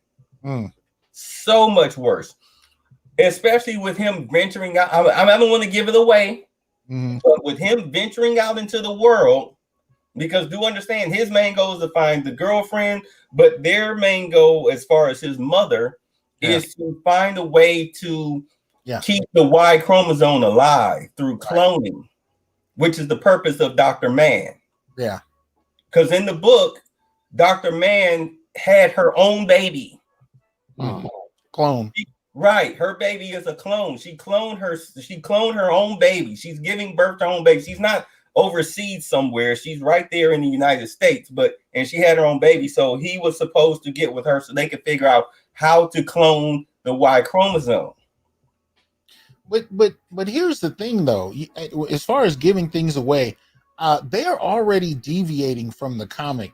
So I don't know how faithful they're going to be as it goes. So you can share things that happen in the comic because they may not do it. I mean, there's already been some differences just this first 3 episodes. Yeah, salute, Bay. Oh no. Hey, how you going? Who's that? I had to step away for a second. I didn't see Bay pop up on here. Artisan MC. Oh, what's going on, Artisan? So hopefully they show the nuclear power plant explosion. I mean, you got a hint of that in the last episode where the nuclear technician was like, hey, I don't think this is a good idea. And of course, his mother gave this whole heartfelt speech about saving humanity, and you have to do it. Yeah, it's going to be a nuclear explosion. It's going to be a nuclear explosion, and it's going to be nuclear explosions from power plants all across the globe. Therefore, causing a nuclear winter and killing off more of humanity. They hinted at that in the trailer too. That's what. Yeah, they did. I heard that. I remember them actually specifically saying that in the trailer, and I didn't even know until you said, I was like, okay, that's interesting. Like, I guess they're going to see a scale of death measured. What was it tethered to undreamt of? I don't know. Whatever Doctor Strange said in that movie. Tethered to undreamt of. Yeah, Malika spoke to something that I've actually been through something similar to this. I've worked in public health before, and I was in a country where there was a huge outbreak. I don't want to say that specifically the illness, but it was water related. And so one of the big things that happened was you really have to turn your country into like a military state. It's basically military workers organize people to get them near clean water and good shelter and get infected people away from those areas so they can be treated and not spread that illness. And then you're also typically where this happens is not a first world country.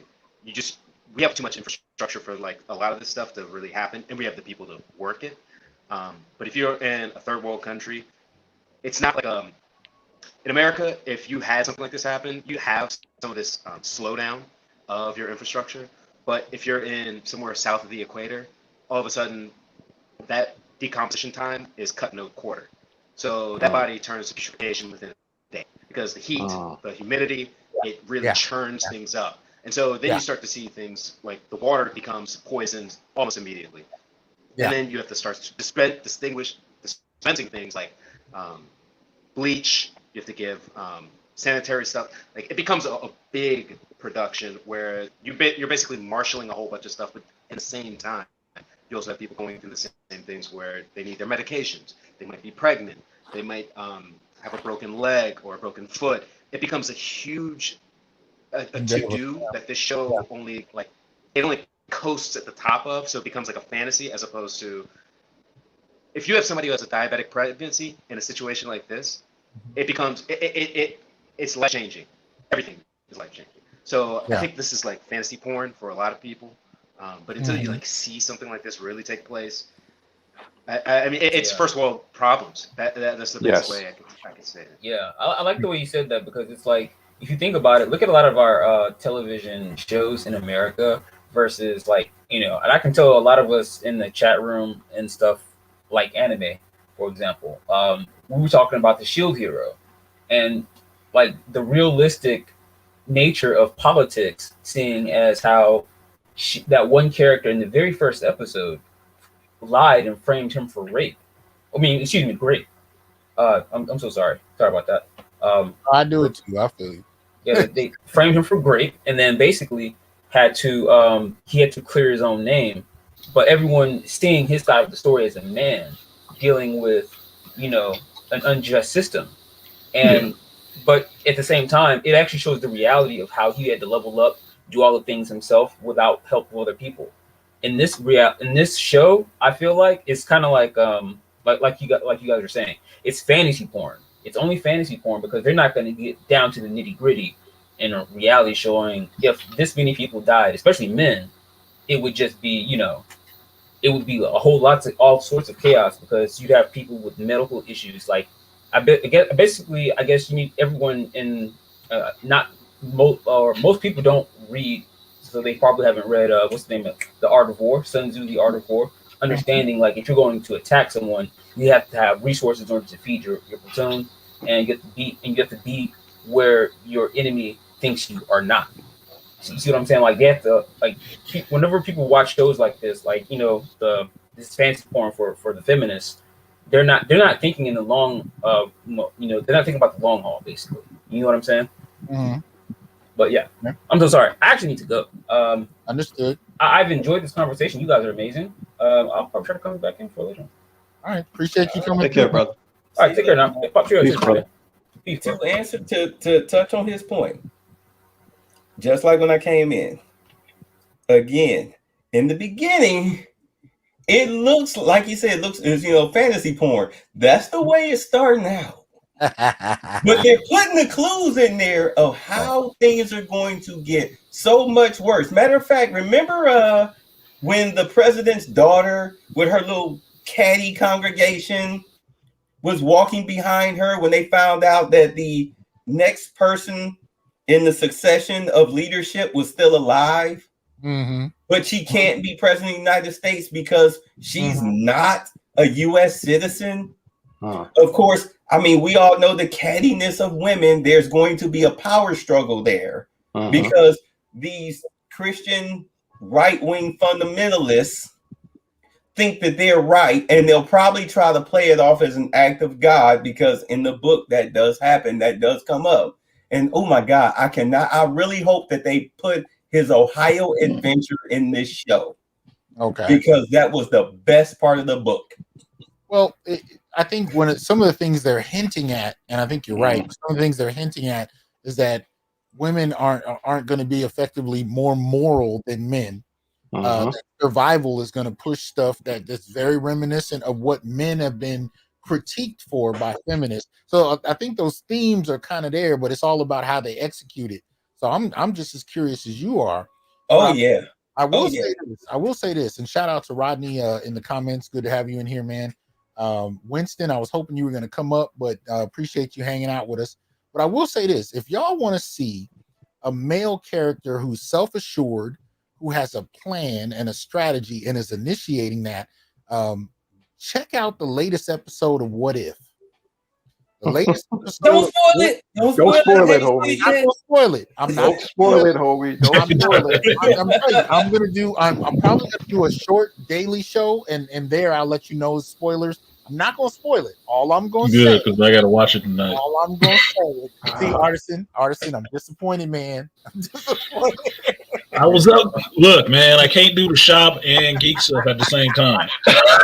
I did shop last night. Tonight is geek stuff. I feel you. No, you're gonna. I just cut it on. I think you're gonna really. I think you're gonna like this one. I think you're gonna like it. All I can. You know what? Honestly, I'll say this much: if this was Black Panther 2, I would have been good. I really wasn't good. Oh, that's strongly about it. Huh? Yeah, it was so good that when it ended, I was like, wait, it's ending? But you know, it's a show, so they only have so much time. We're gonna talk later. We're gonna talk later. I'm not gonna give no details. All I'm gonna say is by the time it ended, I was like, wait, what? It's over? Like, you know, but it was good. And when you contrast it with this, you know, when you see Yorick versus it's really it's what I was hoping for in this kind of a series in terms of the self-assuredness that I think, especially now, young boys need to see more of. You know what I mean? So check that out when y'all get it. There's one more point I wanted to touch on. Okay. The T-Rex ain't shit. You know what?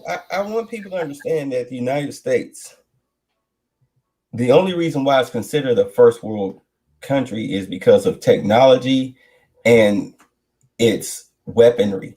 But if you take that away, if you really look at it, we are a third world country. We're just more developed. But if you take away the technology, I mean, look, you have people who freak the heck out if they lose Wi-Fi for all of 5 minutes. Oh, yes. Can't get on their cell phone. Right. We're really a third world country. It's just that the technology, the military, and the architecture, the ability to have hot and cold running water, that's really what's keeping us afloat. We're a very entitled, spoiled culture. Because look, I'm gonna tell you, a couple of weeks ago, the water main busted at my house, and I had to have the water shut off for 3 days before I could finally get it repaired. Right, that 3 days, I mean, it slapped me in the face how much we depend on systems.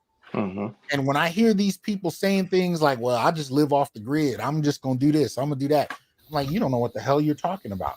Exactly. You have no idea how dependent on systems we are. Matter of fact, I know a lot of people didn't understand it. I posted an article on my Facebook page of a hippie commune in Northern California that broke away and tried to live off the grid in the 1960s. And there's about 3 people still there now.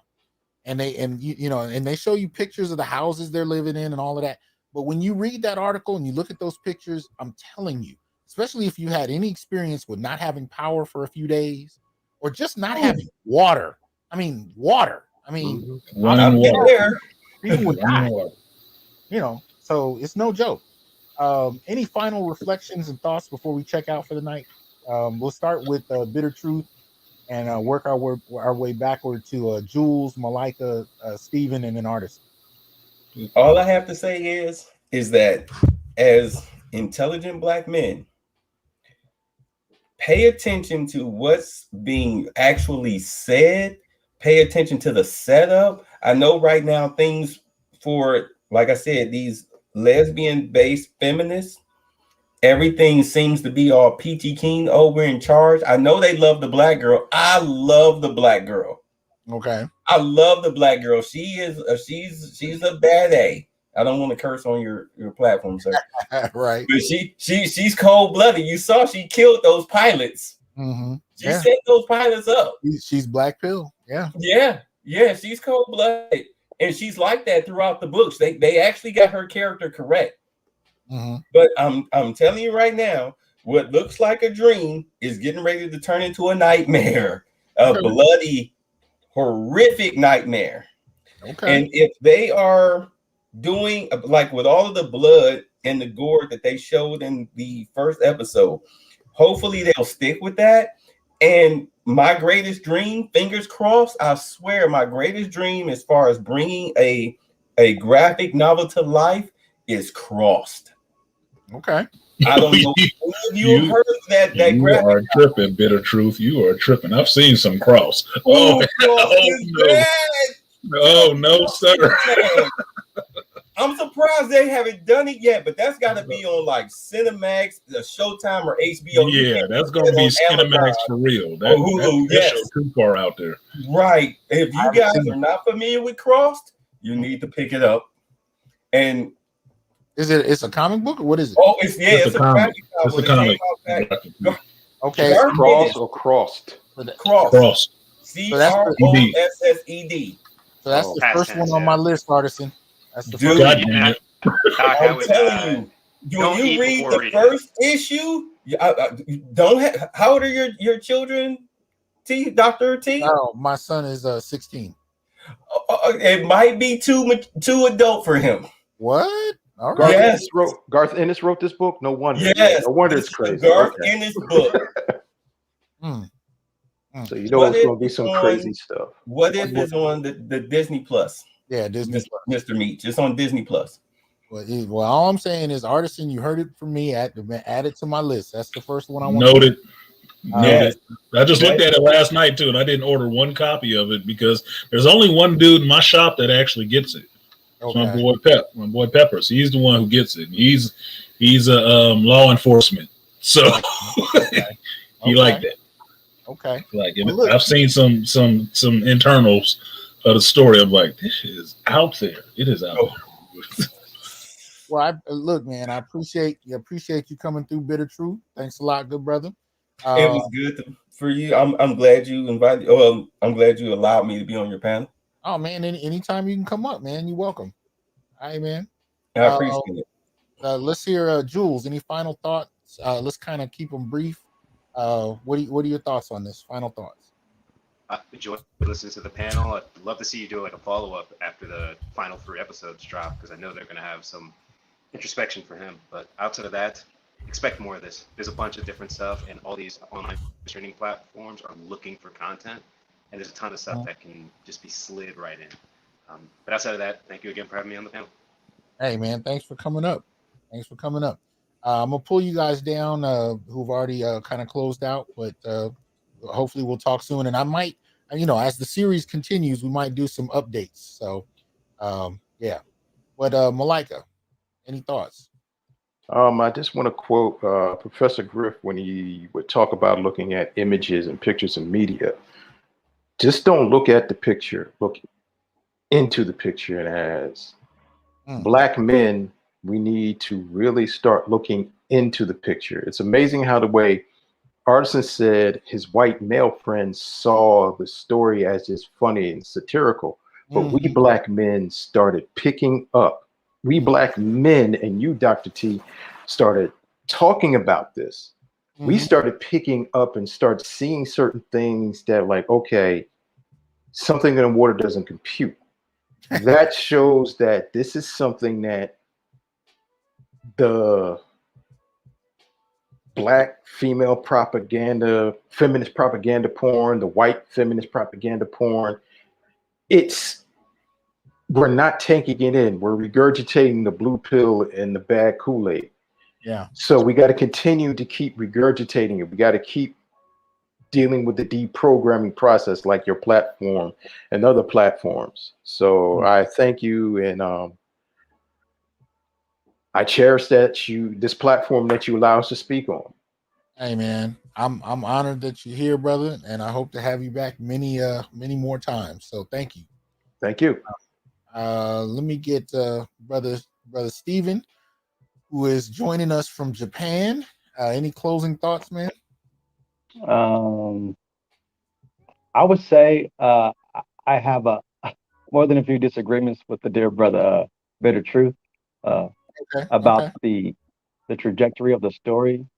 I mean, I would just say by the end, it's all is well. They establish an equilibrium, a balance of things. I mean, throughout, they're conducting plays in some cities. Okay. So it's not where thing comes ahead is just the relationships between people. You have different factions of women wanting to do certain things, and that's where the real tumultuous things take place. But it doesn't get in terms of like scale and humanity. I mean, of course, people are dying, this, that, and third. But as far as the Walking Dead comparison, I would definitely disagree with that. All is well towards the end. And I would just say, continue to read if you are interested. Continue to read the story as well as watch the show, and you'll see. Okay. All right. Well, look, man, I appreciate you being the first one to reach out, the first one to tell me what was going on when you didn't have to be. especially considering you're like what 14 hours ahead. Yeah. So I again, actually took a day off to join the channel, and it was well worth it. What, It was man? well worth it. Thanks a No lot. classes today, no teaching today. So thank you. No, much appreciation to you, and you're always welcome, man. Appreciate it. Appreciate it. Take care, guys. All right, man. Peace. Let me see, brother Artisan. We're gonna close out with you. Okay, first thing I want to say is shout out to the Silver Surfer for coming through from Japan, skipping class for the day. Boy, that's a serious geek right there. He flying his flag. Real talk. I appreciate that. I respect that. Yeah. I just want to say thank you to you, Dr. T. Hasan, for inviting me up on this panel. Once again, it's one of the things that you caught me off guard. I hadn't even watched it yet, so too much to throw in. You know how I am. Look, I'll listen to people who know more about it if I don't know anything really about it, and I didn't. But like you showed, I got it queued up. So as soon as this stream is over, I'm starting that, and I'm gonna catch up. So I will review the first 3 episodes, and we're gonna talk again. Well, but the thing is, you being in the shop, you've had countless conversations over the last 19 odd years, and True. I knew you'd be able to weigh in on one level or another, because if you just been in, if you know shop culture, pretty much everything comes up at some point. Yeah, because everybody talks about the books. Yeah. Everybody talks about what they're reading. Like, why do I know about Cross? Not because I've read Cross, but my homeboy, Pep, he loves Cross. He swears by it. And it's some gory, it's some out there stuff, right? Okay. I haven't read it, but he talks about it and raves about it, trying to get me to read it. That's what geeks do. They share what they liked and tell you about it. So maybe you read it. Maybe you don't. Yeah. I haven't read it. Yeah, I haven't either. I'm down to check it out. And you always know, man, anything you suggest, I'll check out. I'm not a big there's a lot of things I've never delved into, but I'm willing to try a number of things out at least once. But, that's the same thing with me. Like, I didn't have an interest of reading Why the Last Man when it first was on the shelves, right? I saw it, I wasn't interested in reading it. Yeah. But now, not just because it's a show, but now they've turned it into something more than it actually was, which was just like a undercurrent comic book that some people read and liked, but massively people weren't reading it. Now it's something you need to check out just so you can stay abreast of what the heck is actually going on with the material. So exactly. And seeing how it fits into this new narrative that we're doing in every facet of life. So that'll be interesting. I will definitely be there Sunday. Your 11 a.m. show. I want to hear your thoughts on this. I want to hear your thoughts on What If. Definitely, you hear it. So thanks for coming on, man. Appreciate it. I appreciate it, Dr. T. Hasan, and you have a good one. You too, man. Peace. Y'all make sure you support, like I said, Artisan's comic book shop. You can order from him. He'll send it to you. Let's help him build it up. At the same time, support his YouTube show. Also, look out for BGS IBMOR. Look out for Bitter Truth show. Make sure you support that here on YouTube. There's also some of the brothers that came in the chat. Support Dr. Thunder. Support Green Gorilla. Let's help build this Black media movement. So we can actually generate our own thoughts and perceptions, many of which don't get mainstream kind of access. Mainstream access. They don't. We generally don't get acknowledged on that level. Either way, I appreciate you joining me, especially across multiple platforms. So again, we've had Interlight Radio, we've had Facebook, and of course Twitch and YouTube. So thank you for joining the Onyx Report. And I look forward to talking to you very soon. Look out for my daily shows as well as my weekly live shows. So y'all have a good one. Peace. I am here to tell you, brothers, we are not criminals by birth, perennial rapists, incapable intellects, man-children, sperm donors, child support well springs, success objects, walking phalluses, ATM machines, lottery tickets, unintelligent henchmen, valueless assassins, pro bono mercenaries, unpaid bodyguards, interchangeable stepfathers, child discipline proxies, unpaid repairmen, workhorses, emotional tampons, or any other socially accepted dehumanizing stereotype. We are thinkers, inventors, innovators, leaders, fathers, and men. Embrace your humanity, know your worth, and extend your time, attention, and resources only to those who genuinely respect you. And remember, your worth is not defined by meeting other people's narcissistic and selfish and unrealistic needs. You define your worth. Peace.